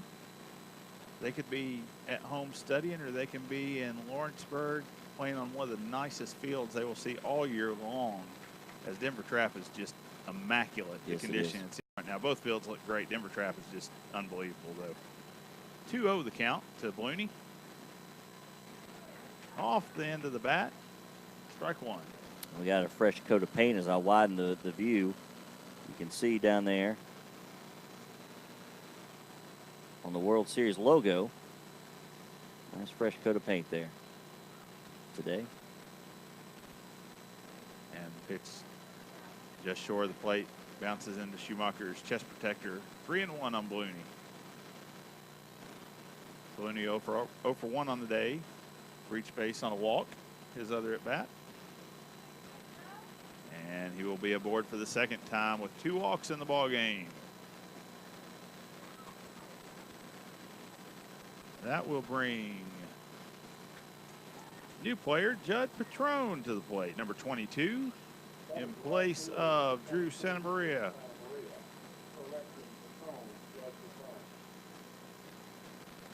First pitch fastball in there for a strike to Patrone. Blooney at first, Lockwood at second for New Jersey with 1 away in the bottom of the 4th. Beautiful backhanded stab by the catcher Schumacher on a ball in the left-handed batter's box.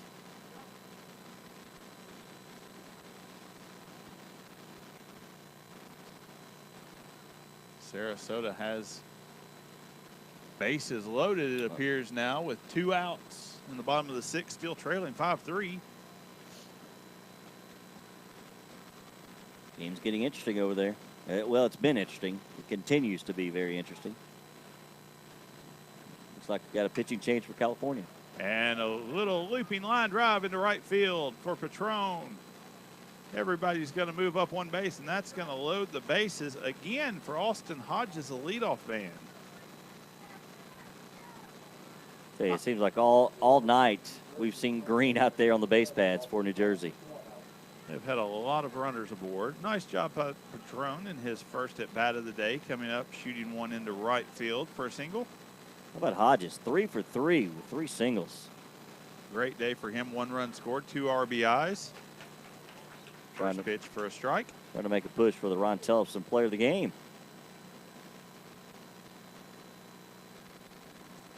And it's breaking ball down the dirt. Schumacher, feel like I'm on repeat here. Fantastic stop on a breaking ball that bounces about 2 feet in front of him. And again, I mean, this guy's just a warrior behind the plate. You know, because Talbot and Mason were throwing a little high. Their pitches were coming in, so he was having to reach up, and now with Padgett coming in low. And ball 3 high to Hodges. Padgett needs to come back and find the zone as there's nowhere to put Hodges with bases loaded. Just a bit up and out. Hodges draws the walk. That will send Lockwood across the plate to score the run. Blooney to second, Blooney to third, Patrone to second, Hodges on first. And Luke Potts to the plate. 1 for 3 on the day with a single. I believe that's the third. Is that the third or the 4th run that's been scored from a walk? I believe it's the third. Pass ball. One of the few that has gotten past Schumacher. Hits the backstop firmly and comes back. Runners stay put. Yeah, the backstops are concrete, so if it hits it right, there's padding, but I think it caught it underneath it. I do too, because you don't usually see it fire back like that. Ball popped up into foul territory in front of the first base dugout. And it is caught. Wow. Schumacher, another magnificent play by the catcher. 2 away as Potts is retired, and that will bring the lefty in Muni. Nice sportsmanship by Muni as he comes up and gives Schumacher, the catcher for Connecticut, a high five after the play he just made right in front of the on-deck circle. That's one of my favorite parts of youth baseball. Babe Ruth that still continues to take place. When you see the Little League World Series and Williamsport, guys hit a home run, the opposing team will give them a 5 running around the bases. It's fun to watch. First pitch in for a strike to Muni. And Padgett steps off the base. Wants to make the guy at second get a little bit closer is Patron. The umpire at second's kind of what's going on. He's having some fun, having a isn't little he? fun. Yep. That's great. Pitch high and outside to Muni, runs it even at 1-1. 2 outs, bases loaded for New Jersey in the bottom of the fourth. 13-4 the score currently. Pitch down and in to Muni. Muni hit a missile to the right field wall his last plate appearance for a triple. And Pageant steps inside, throws, almost gets Patron as Peterson, the shortstop, sneaks in behind him. Nice move there by Pageant. Yes, it was. Fastball outside. They throw behind him again. And they got him. Schumacher fires a strike to Peterson at second base to end the threat. Bases loaded for New Jersey, and they get out of it. Connecticut gets out of it with a pickoff at second base. With plate 4, New Jersey 13, Connecticut 4. This is X Sports TV's coverage of the Babe Ruth World Series. We'll be back after this short break. Darrell Valentine Enterprises in Main Street, Lawrenceburg would like to congratulate all of the Babe Ruth teams from across the country that have made their way to Lawrenceburg, Tennessee in the 2017 Babe Ruth World Series. Main Street Lawrenceburg supports many revitalization projects to maintain and grow a healthy community spirit. Darrell Valentine Enterprises in Main Street, Lawrenceburg wish every team the best of luck during the 2017 Babe Ruth World Series in beautiful Lawrenceburg, Tennessee.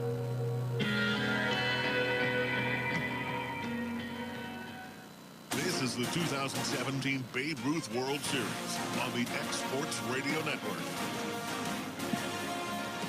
Welcome back into X Sports TV's coverage of the Babe Ruth World Series from Lawrenceburg, Tennessee, where New Jersey leads Connecticut 13-4 as we head to the top of the fifth. Over on Tom Cruise, it's a full count, 2 outs, bases loaded for Sarasota, trailing 5-3 against California. Ball lifted into the air. Center fielder under it. And Tri-Valley gets out of the jam in the bottom of the 6th through 6. Tri-Valley 5, Sarasota 3. A lot of excitement over on Tom Cruise right now in the Sarasota Tri-Valley game.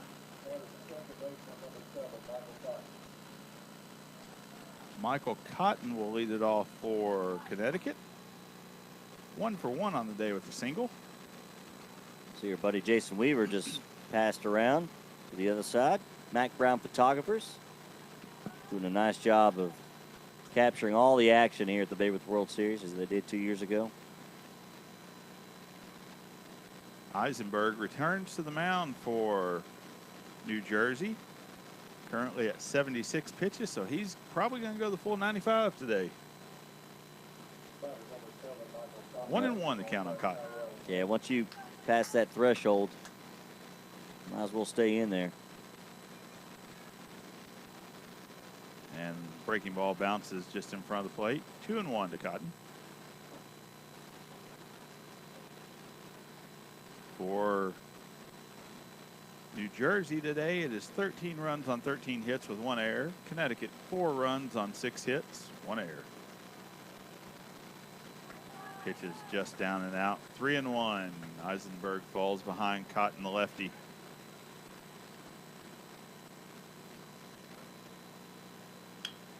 Ground ball at the shortstop. Bobbles it, going to be a tough play, and Cotton's going to beat that out. Potts was unable to field it cleanly at short on the soft ground ball. Cotton's speed gets him aboard to start the top of the 5th for Connecticut. Brad, have you heard the reason behind the nickname the One-Eyed Cats for Connecticut?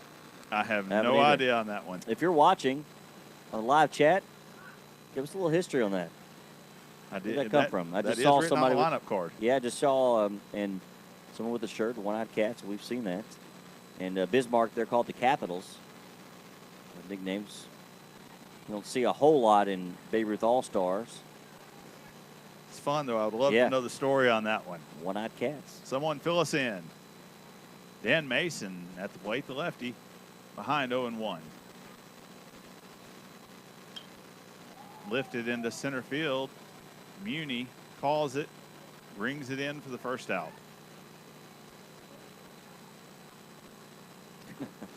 As Mason sprints back across to the dugout. Be careful when you hit that pavement in the dugout. You could That would be horrendous. take a spill. Trevor Tyrell to the plate for Connecticut. Cotton at first. And the pitch from Eisenberg is just low.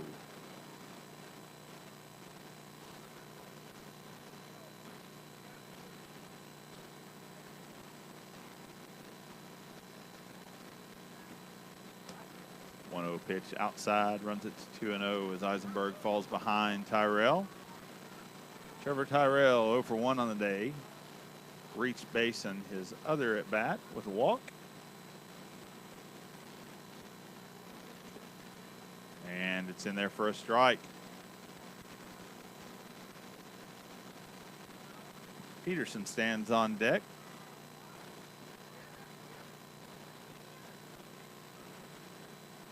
Runner goes. Ball hit down the left field line, slicing, just foul, and Rader makes the play. Sending Cotton racing back across the field, and Tyrell comes flying into the dugout as well. I think they're just having a little bit of fun at this point. Yep. We got the 5th inning stretch coming up. We'll have to take that. I see Master of Ceremonies Paul Plant, so we'll stay through the next timeout. Absolutely. Eisenberg comes set. The pitch to Peterson. Down the zone. Nice stop by Lockwood. See what song he comes up with. He's done, of course, Take Me Out of the Ball Game. David Crockett. I've heard that one. Home of the Wild Frontier. There's no telling what he'll come up with. It is quite the repertoire. Yes. Inside fastball. Fouled back from Peterson. 1-1 the count on number 22, the shortstop third baseman combination today. Todd Peterson 0 for 2 on the day. One of the taller players at the World Series here. And he leaves that down 2-1 the count. I wish we had the height of some of the players. Shepard for Tri-Valley is a big guy as well. Brock Butler for, I believe, Mississippi. Yep. Pitch is fouled down the first base line, just out of play. 2-2. 2 balls, 2 strikes, 2 outs. As Connecticut bats in the top of the 5th inning. Cotton aboard with a leadoff. Next 2 batters retired on fly balls, and Peterson stands at the plate. Just low, and that'll run it full. 3 balls, 2 strikes to Peterson.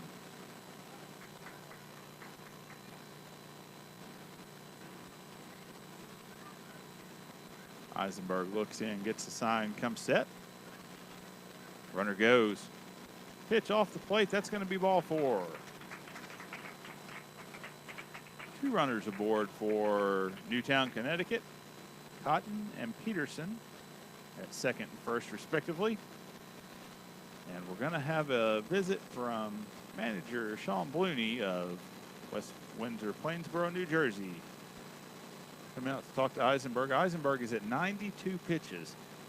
So this will be most likely be his last batter, as 95 is the hard cap in this age group. If he hits that 95 pitch threshold, he can complete the batter that he is currently facing, but no more.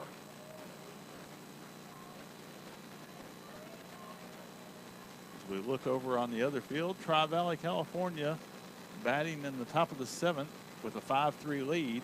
2 outs. Sarasota looking to head to the bottom of the 7th, trailing 2 with a chance to win it in dramatic fashion. Runners go. Ball hit into shallow center field. Muni charging it. Thinks better of throwing home as both runners were moving on the pitch. Cotton scores for Connecticut. Peterson to second. Base hit by Connors. 13-5 is your score. with 2 outs in the top of the 5th inning. Connecticut looking to keep it going with Brian Vanderhave at the plate. 2 for 2, a double and a single on the day. Pitch scoots away from Lockwood. The runners will advance 90 feet, putting Peterson and Connors into scoring position.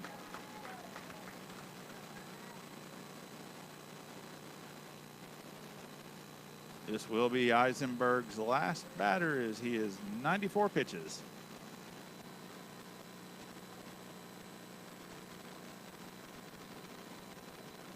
Eisenberg going from the windup. Called strike on the outside half.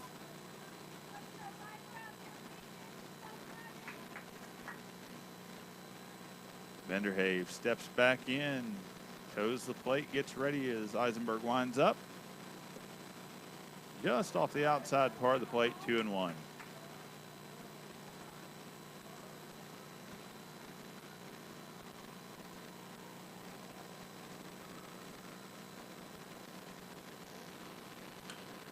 That's a shot into right center field. Muni giving chase.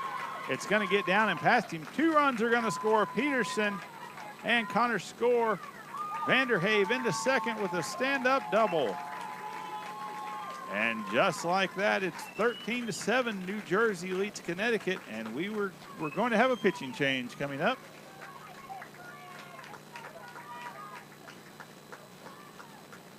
We'll take a short break as manager Sean Blooney comes to the mound to relieve Eisenberg as he's hit the 95 pitch threshold. This is the Babe Ruth World Series on X Sports TV. We'll be back in just a moment. Darrell Valentine Enterprises in Main Street, Lawrenceburg would like to congratulate all of the Babe Ruth teams from across the country that have made their way to Lawrenceburg, Tennessee in the 2017 Babe Ruth World Series. Main Street Lawrenceburg supports many revitalization projects to maintain and grow a healthy community spirit. Darrell Valentine Enterprises in Main Street Lawrenceburg wish every team the best of luck during the 2017 Babe Ruth World Series in beautiful Lawrenceburg, Tennessee.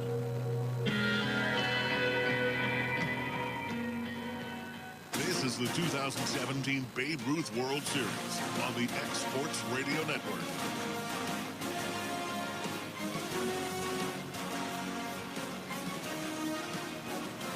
Welcome back into Lawrenceburg, Tennessee, the Babe Ruth World Series on X Sports TV. This is Brad Nielsen with JP Plant bringing you the New Jersey, Connecticut game from Denver Trapp Field. Josh Eisenberg went 4 2/3, giving up 7 runs on 8 hits. He hit the 95 pitch threshold, and that brings in Austin Hodges to the mound. And real quickly, Brad, we got a comment on the One-Eyed Cats. Denise says, and this is, she thinks, was a video game that they all played years ago. Okay. Fun stuff. Thank you for the comment, Denise. There we go. A video game. They must have played an awful lot if it's now the nickname of the team. They got T-shirts and everything. It's on the manager's lineup card. Absolutely. Shea Talbot at the plate. Chopper down third baseline, just outside the reach of Eisenberg as it goes foul. Eisenberg moves to third for West Windsor. Austin Hodges comes to the mound.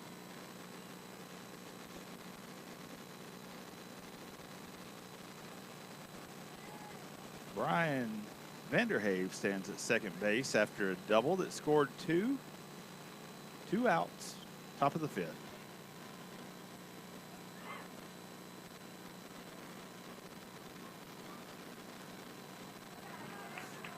Pitch just outside. 1-1's the count.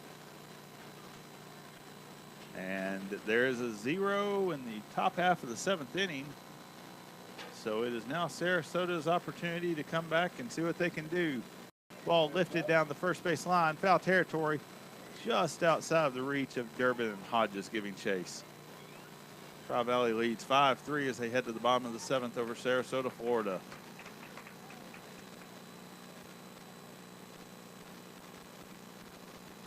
Those will be 2 of the participants in the knockout round of play for the National Division. It's just a matter of what seed at this point. West Windsor, New Jersey will be the 3rd of that group. 1-2 the count on Talbot.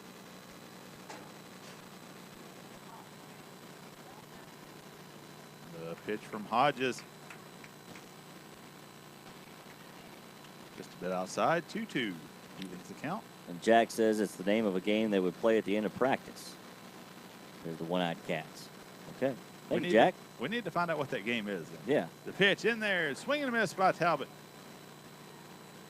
Foul ball. Lockwood and Talbot doing a little dance.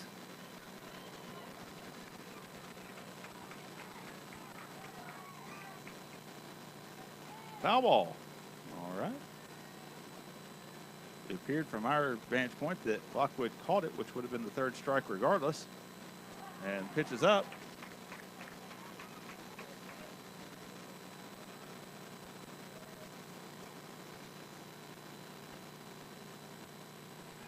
Full count to Talbot. Vanderhaven at second. Looney stepping in behind him. The pitch, little squibber down the first baseline. Going to stay foul. Has a little game of cat and mouse down there. Durbin was waiting to see if it would come back into fair territory with the spin off the end cap. Lockwood hands Talbot the bat as he comes back to the plate to do it all over again. Yeah, it took a turn back towards the fair line at the last second. Wisely picked up by Durbin. Talbot got just past Durbin, and then he picked it up. That's another shot. Same place as Vanderhaven over to right center field. Blooney over to field it. I'm sorry, Muty over to field it. And Vanderhaven scores, and folks, all of a sudden it's 13-8. With 2 outs, Connecticut has done some damage. Nice piece of hitting there by Talbot. Got a pitch down and away and drove it over the second baseman. That will bring Pageant to the plate. Swing and a foul ball. Pageant now the pitcher for Connecticut.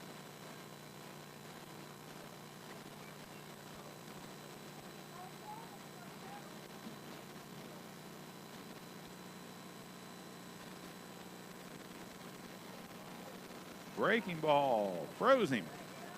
Strike 2.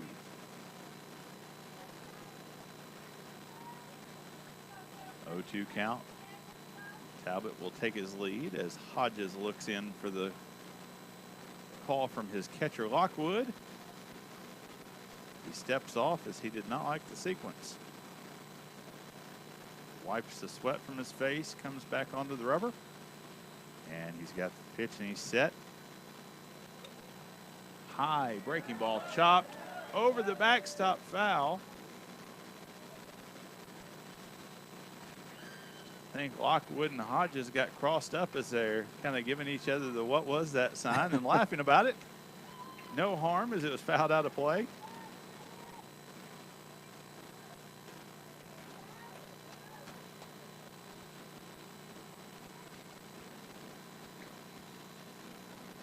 Talbot gets the lead, held by Durbin. The pitch way outside, out of the reach of Lockwood. Talbot will advance to second base on the pass ball. Actually, we're going to go wild pitch there. Yeah, I think so. Lockwood dove to his backhand side and unable to get the glove wide enough. As I say in Major League, just a bit outside. There you go. Name that announcer. Yeah. Mr. Euchre. Mr. Euchre. Mr. Baseball. Lifted into center field is the pitch. Muny under it. And with that, we've played 4.5. West Windsor-Plainsboro, New Jersey 13. Newtown, Connecticut 8. We'll head to the bottom of the 5th after a short break on X Sports TV.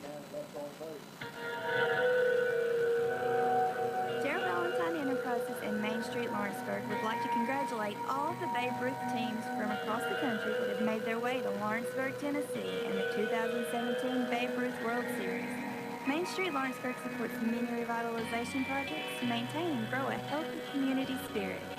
Darrell Valentine Enterprises in Main Street Lawrenceburg wish every team the best of luck during the 2017 Babe Ruth World Series in beautiful Lawrenceburg, Tennessee.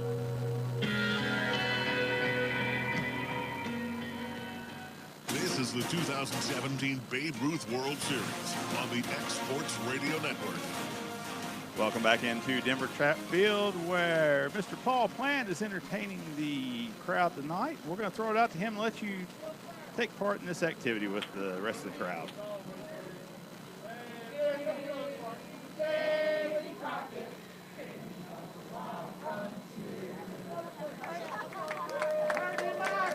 For those of you that don't know, Davy Crockett was the first mayor of Lawrenceburg, Tennessee. There's David Crockett State Park here in Lawrenceburg. Beautiful state park. Many of our visitors have been able to come out and enjoy this week.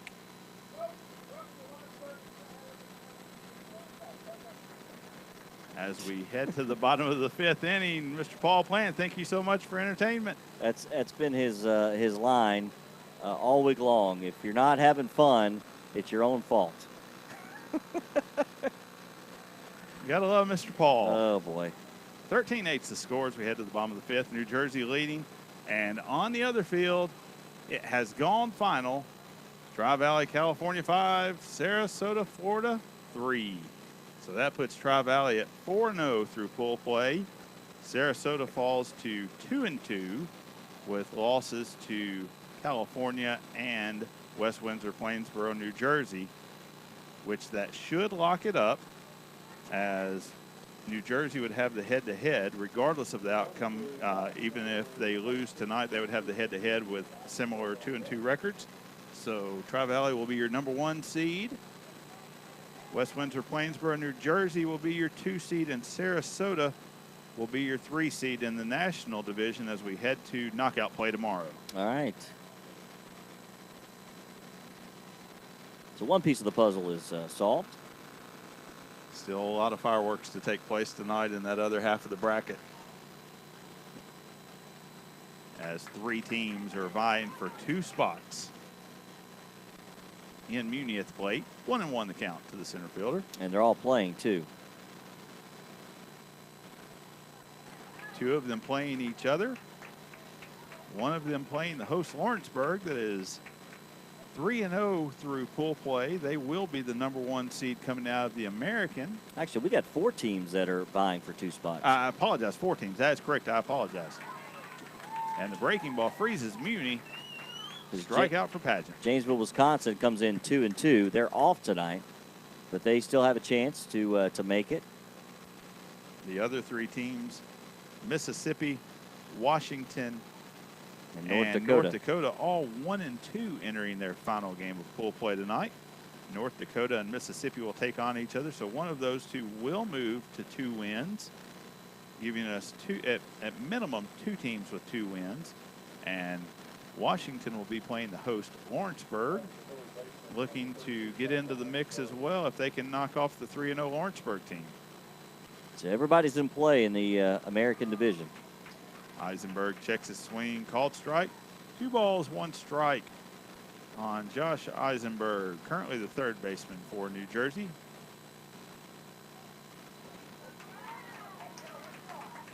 Two and two. Pageant coming out really throwing good inning thus far.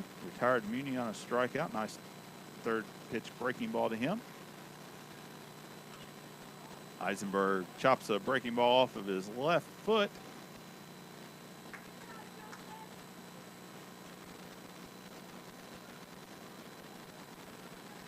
Walks around. Umpire generous to give him a minute to shake that off.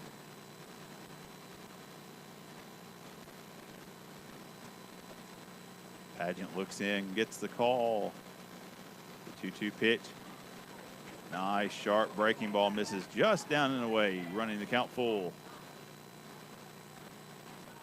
And as I look around the parking lot, it is starting to fill in. Nice crowd tonight.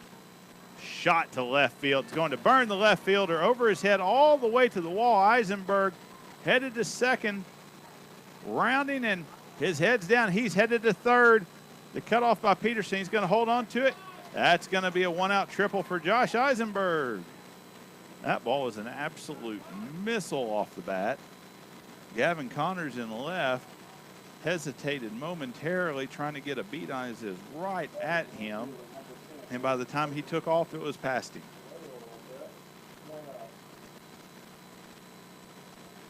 That will bring the left fielder, William Rader, to the plate. 2 for 2 on the day. Reached base safely all 3 times.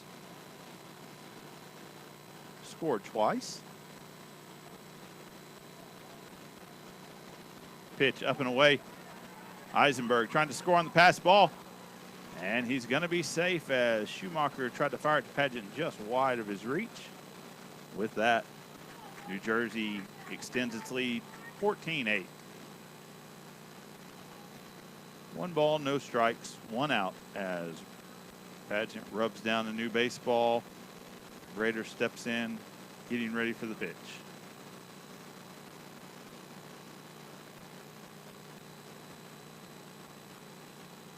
Rader, hard hit ball at Peterson, the shortstop. He keeps it in front. Nice job defensively. Fires a strike across to Mason for the 2nd out. That ball kind of ate Peterson up, but nice fundamental baseball, got down in front of it, bounced up, hit in the chest. He recovered, and strong arm allowed him to get the out at first. Yeah, kept it in front of him. That's what you got to do. Someone as tall as him, that's not necessarily always easy. He's got a long way to go to bend over. He does. He's really fluid at shortstop, though. Yeah, I've got to see him a lot. He's a good-looking athlete. Breaking ball in for the first strike to DeLeo. Yeah, it's rare you see someone that tall playing short. Cal Ripken was one, comes to mind. Absolutely. Looping ball into center field. Charging in is Shea Talbot. Makes the catch, and with play 5, New Jersey leads 14-8. Through 5 innings, we'll be back after this short break on X Sports TV.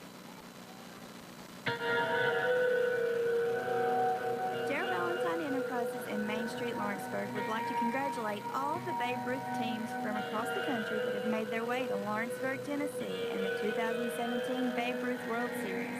Main Street Lawrenceburg supports many revitalization projects to maintain and grow a healthy community spirit. Darrell Valentine Enterprises and Main Street Lawrenceburg wish every team the best of luck during the 2017 Babe Ruth World Series in beautiful Lawrenceburg, Tennessee. This is the 2017 Babe Ruth World Series on the X Sports Radio Network.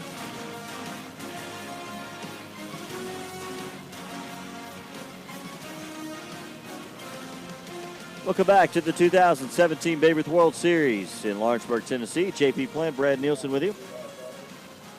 As we head to the top half of the 6th inning.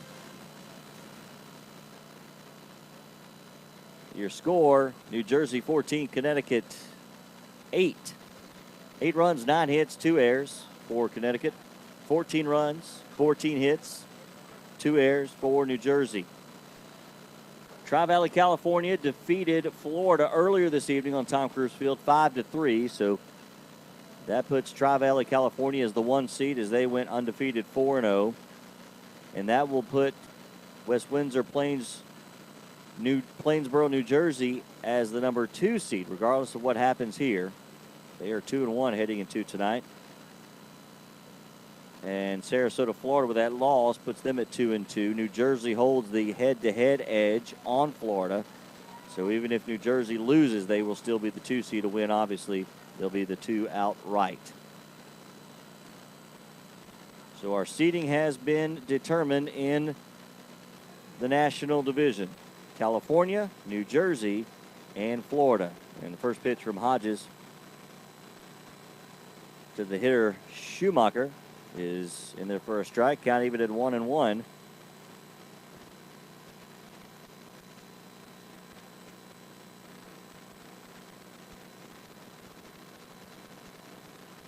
Here's the 1-1 pitch. Pop foul out of play. 1-2 the count. Coming up next on Tom Cruise Field will be North Dakota and Mississippi. Pitch lifted into left field. Charge again, making the play.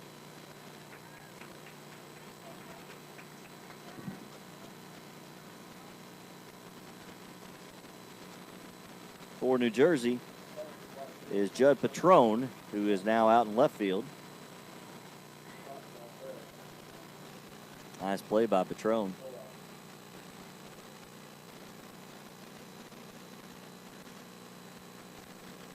And Jack Mulligan is your hitter.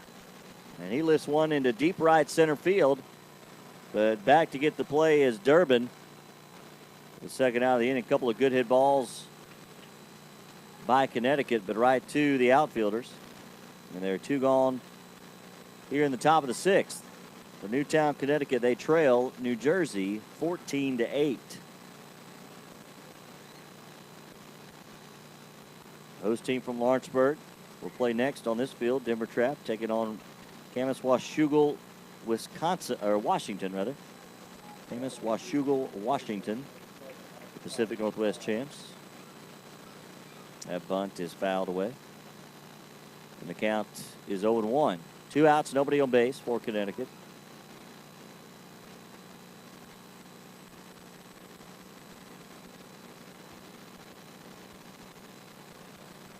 The 0-1 from Hodges misses outside, 1-1. Michael Cotton, your hitter, 1 for 2 with a single this evening.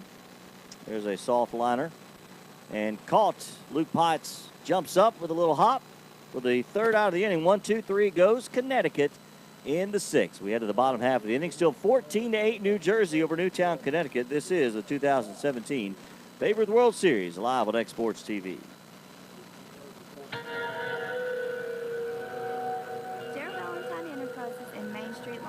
Would like to congratulate all of the Babe Ruth teams from across the country that have made their way to Lawrenceburg, Tennessee in the 2017 Babe Ruth World Series. Main Street Lawrenceburg supports many revitalization projects to maintain and grow a healthy community spirit. Darrell Valentine Enterprises and Main Street Lawrenceburg wish every team the best of luck during the 2017 Babe Ruth World Series in beautiful Lawrenceburg, Tennessee.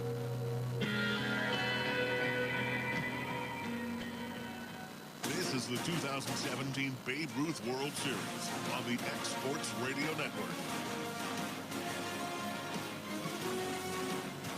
Welcome back to the 15-year-old Babe Ruth World Series and our broadcast position in the Parks Lumber Perch.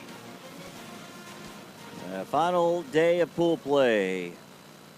And the final games for Connecticut and New Jersey. Connecticut will end their World Series after this game tonight. They come in 0-3, already eliminated from the postseason or the elimination round of the World Series. New Jersey has just clinched the second seed due to California's win over Sarasota, Florida. So it'll be California, the 1 seed. The 2 seed will be West Windsor-Plainsboro, New Jersey, and the 3 seed will be Sarasota, Florida, out of the National Division. The American Division, the 1 seed will be Lawrenceburg, the host team, as they are 3-0. That was determined after last night's games. But the 2 and 3 seeds have yet to be determined, and there are 4 teams. The other 4 teams in the pool are still in play for the 2nd and 3rd seeds. And we'll have 2 of those playing each other, North Dakota and Mississippi over on Tom Cruise Field. The winner will have an excellent chance. The loser will be eliminated. And Washington, taking on Lawrenceburg next, will have a chance if they can pick up a win to stay in the mix. But here we go to the bottom half of inning number 6. And New Jersey up 14-8. And the hitter for New Jersey will be Teddy Durbin. On deck is the catcher Lockwood, as Paget working quickly. That one's over for a strike count, even at 1-1.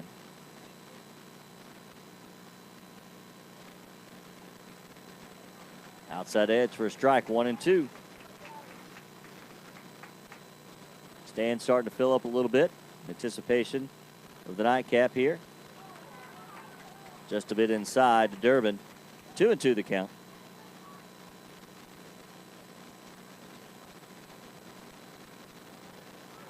Strike 3. Outside edge gets Durbin looking for the first out of the inning. Paget now with 50 total pitches on the night. And Lockwood is your hitter. Lockwood 2 for 3 with a single and a double. Scored twice, driven in a run. pretty good game at the plate for the catcher for New Jersey. First pitch is high for ball, 1-0.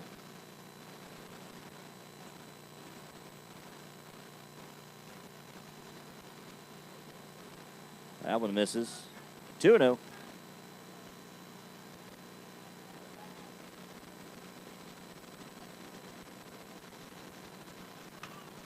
Grounder foul. The count 2-1.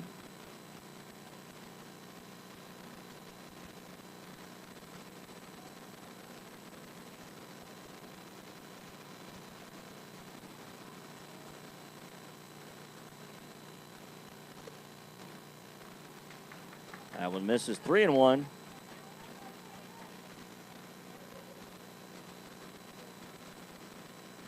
Badger working quickly. That one's low, and Lockwood draws a walk with 1 out. And Chris Blooney will be the hitter.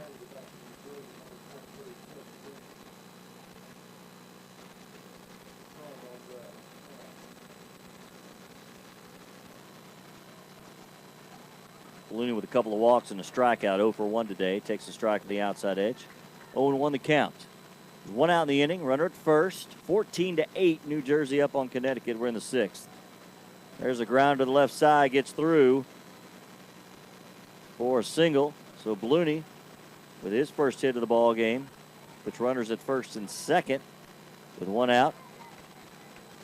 And Judd Patrone will be your hitter.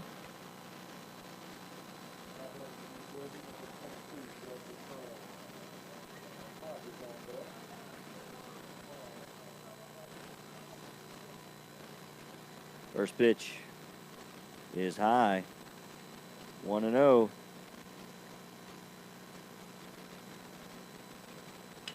There's a grounder to the left side of the infield. Peterson on to third in time to get the lead runner with the second out of the inning. Nice play by the shortstop for Connecticut.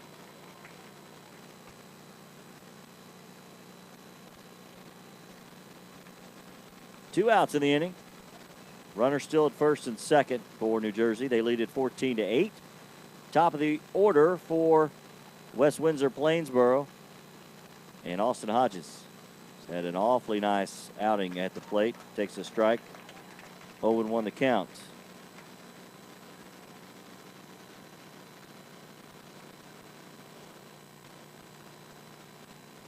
Curveball slides in there. 0-2.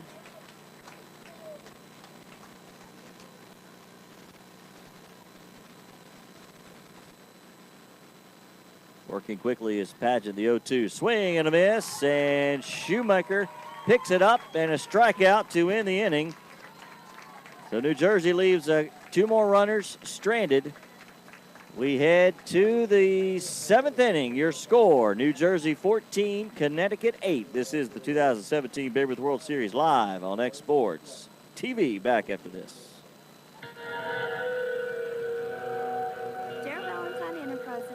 Lawrenceburg would like to congratulate all of the Babe Ruth teams from across the country that have made their way to Lawrenceburg, Tennessee in the 2017 Babe Ruth World Series.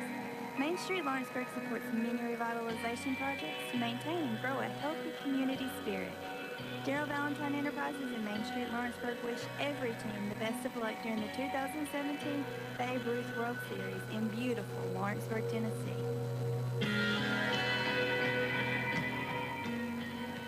This is the 2017 Babe Ruth World Series on the X Sports Radio Network.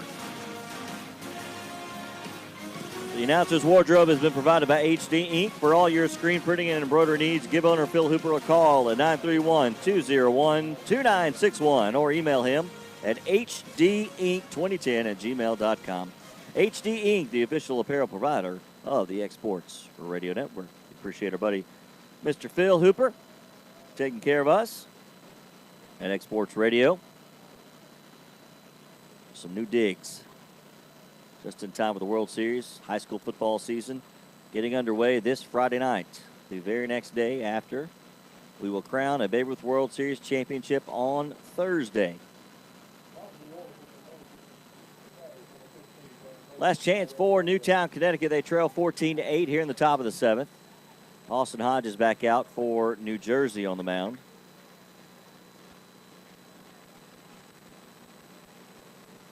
And it'll be Dan Mason, followed by Trevor Tyrell and Todd Peterson. Top of the order, 1, 2, 3. First up for Connecticut.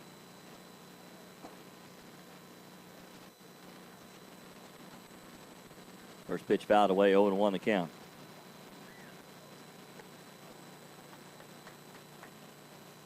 That one misses for a ball, 1-0.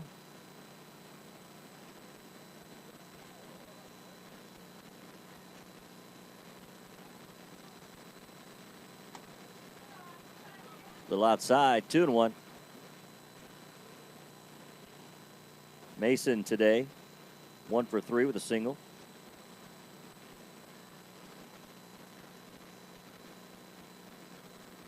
Two-one.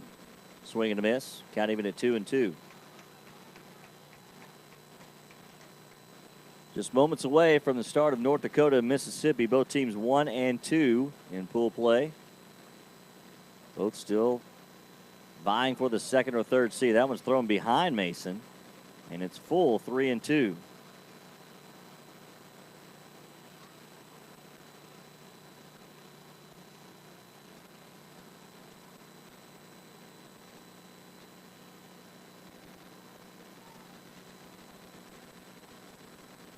Hodges kicks and fires.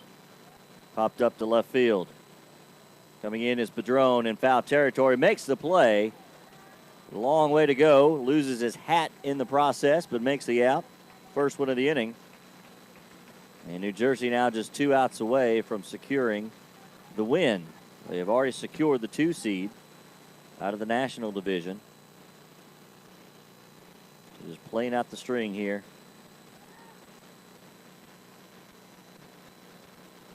Last couple innings. Top of the 7th. 14-8. The hitter is Tyrell. Trevor today 0 for 2 with a walk. Ground out and a fly out. Takes a strike 0-1. Nobody on base. Hodges from the windup. There's a strike. Curveball falls in there. 0-2. Hodges now approaching 30 pitches. In his, I believe it's his 3rd inning of work now. Just missed outside. And Reeder behind the plate now, giving Lockwood a little spell.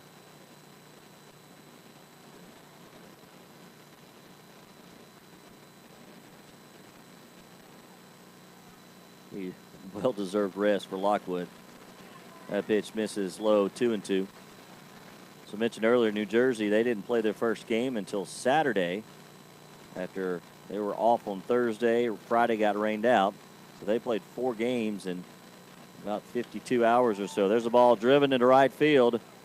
Back on his horse is Durbin and makes the grab for the second out of the inning. Teddy Durbin with a nice play out in right field. And now New Jersey just 1 out away. Connecticut down to their final out of the 2017 Babe Ruth World Series. The New England Regional Champs from Newtown, Connecticut. Peterson, the hitter. First pitch inside for ball, 1-0. Peterson today, 0 for 2.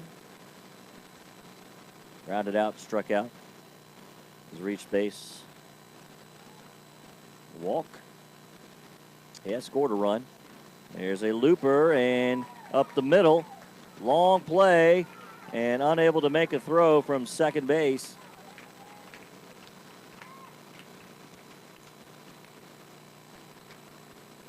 That is Blooney. So staying alive is Connecticut. And we're going to have a pitching change. So Hodges will head. We'll see where he ends up. And I believe there's going to be Drew Santa Maria for West Windsor-Plainsboro. Yeah, 36. There you go. So Santa Maria will be your new pitcher. We'll get the rest of the defensive alignment coming up in just a moment.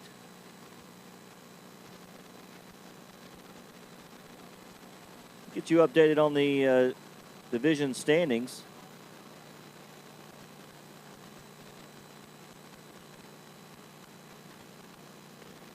As the American division, and the play will begin actually just a few moments over on Tom Cruise Field, North Dakota and Mississippi, both teams at 1 and 2.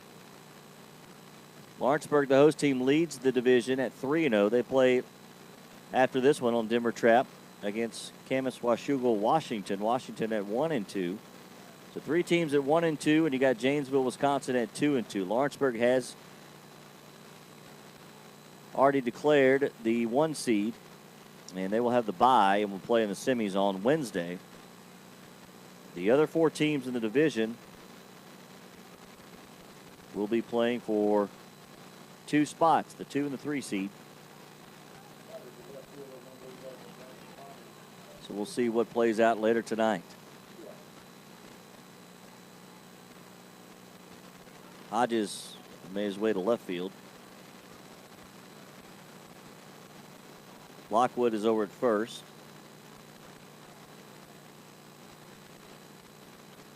And your hitter for Connecticut will be Gavin Connors. 1 for 3 today, the single. First pitch from Santa Maria is outside for a ball, 1-0 the count.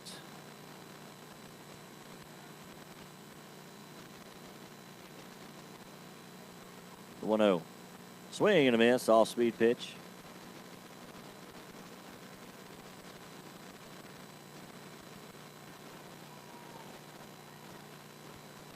Count even at 1-1 to Connors, the pitch.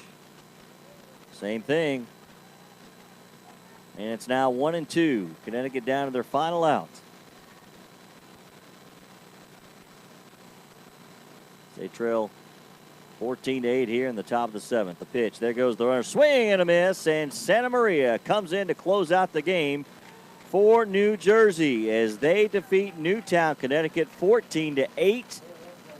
And the World Series for Newtown, Connecticut, the New England Chants, come to a close. They finish 0-4, but 2 really, really close games against California and Florida. So they never gave up for sure. Handshakes will have the Ron Tellefson players of the game. Your final stats coming up after this short timeout. New Jersey defeats Connecticut 14-8. We'll be back right after this on X Sports TV.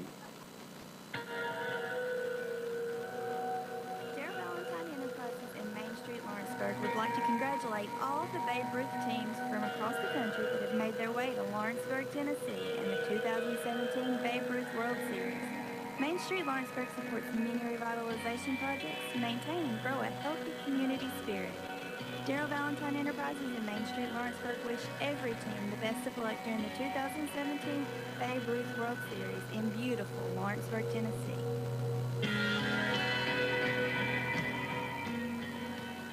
This is the 2017 Babe Ruth World Series on the X Sports Radio Network. Congratulations to West Windsor-Plainsboro, New Jersey. They win 14-8 over Newtown, Connecticut. And the World Series comes to an end for the New England Chants from Connecticut. So congratulations to them. Let's go to public address announcer Bill Phillips for our Ron Tellefson players of the game. Making the presentations this evening will be Tybee Ferguson. Tybee is a board member of the Babe Ruth World Series, and she is pretty much a jack of all trades. If you have any problems, Tybee is the person to see. She creates some of them, but that's okay. We can get around that as well. Last night, we did have a mistake on the other field, and we made an incorrect presentation. We're going to make up for that tonight. The player of the game in last night's game, this was for last night's game, this was for Connecticut, is Shea Talbot.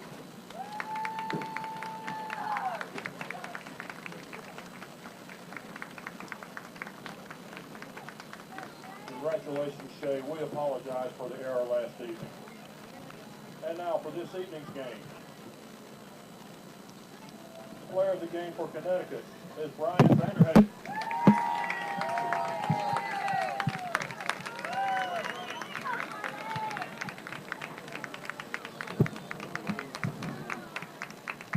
And the player of the game for New Jersey is Austin Hodges. All right, so there are players of the game. The Ron Tellefson players of the game, Austin Hodges for New Jersey and Vanderhave for Newtown, Connecticut. Congratulations to those young gentlemen. Let's get a look at our final stats first for Newtown, Connecticut. Dan Mason 1 for 4 this evening. Trevor Tyrell 0 for 3. Todd Peterson 1 for 3 with a run scored. Gavin Connors 1 for 4 with a run scored and a run batted in.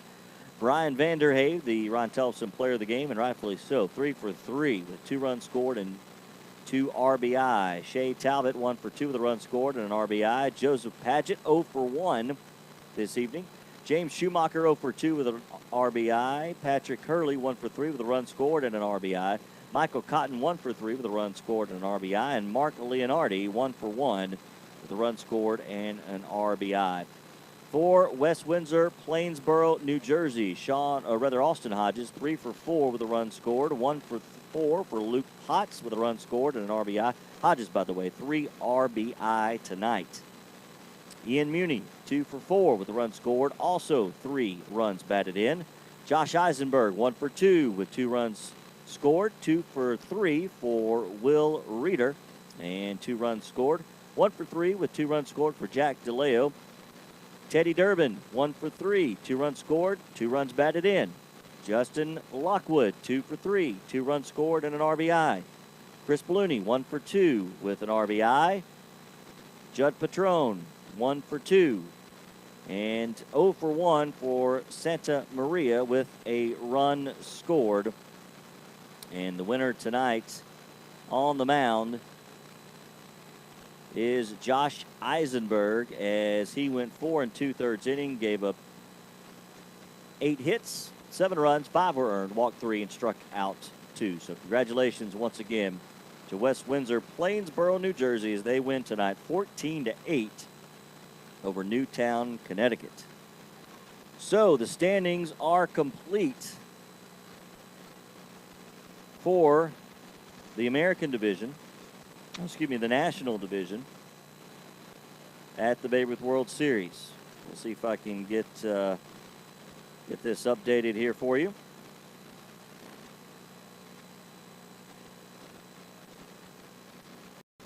We knew the seeds coming in. And here we go, the American Division, the National Division. California 4-0, they will be the 1 seed.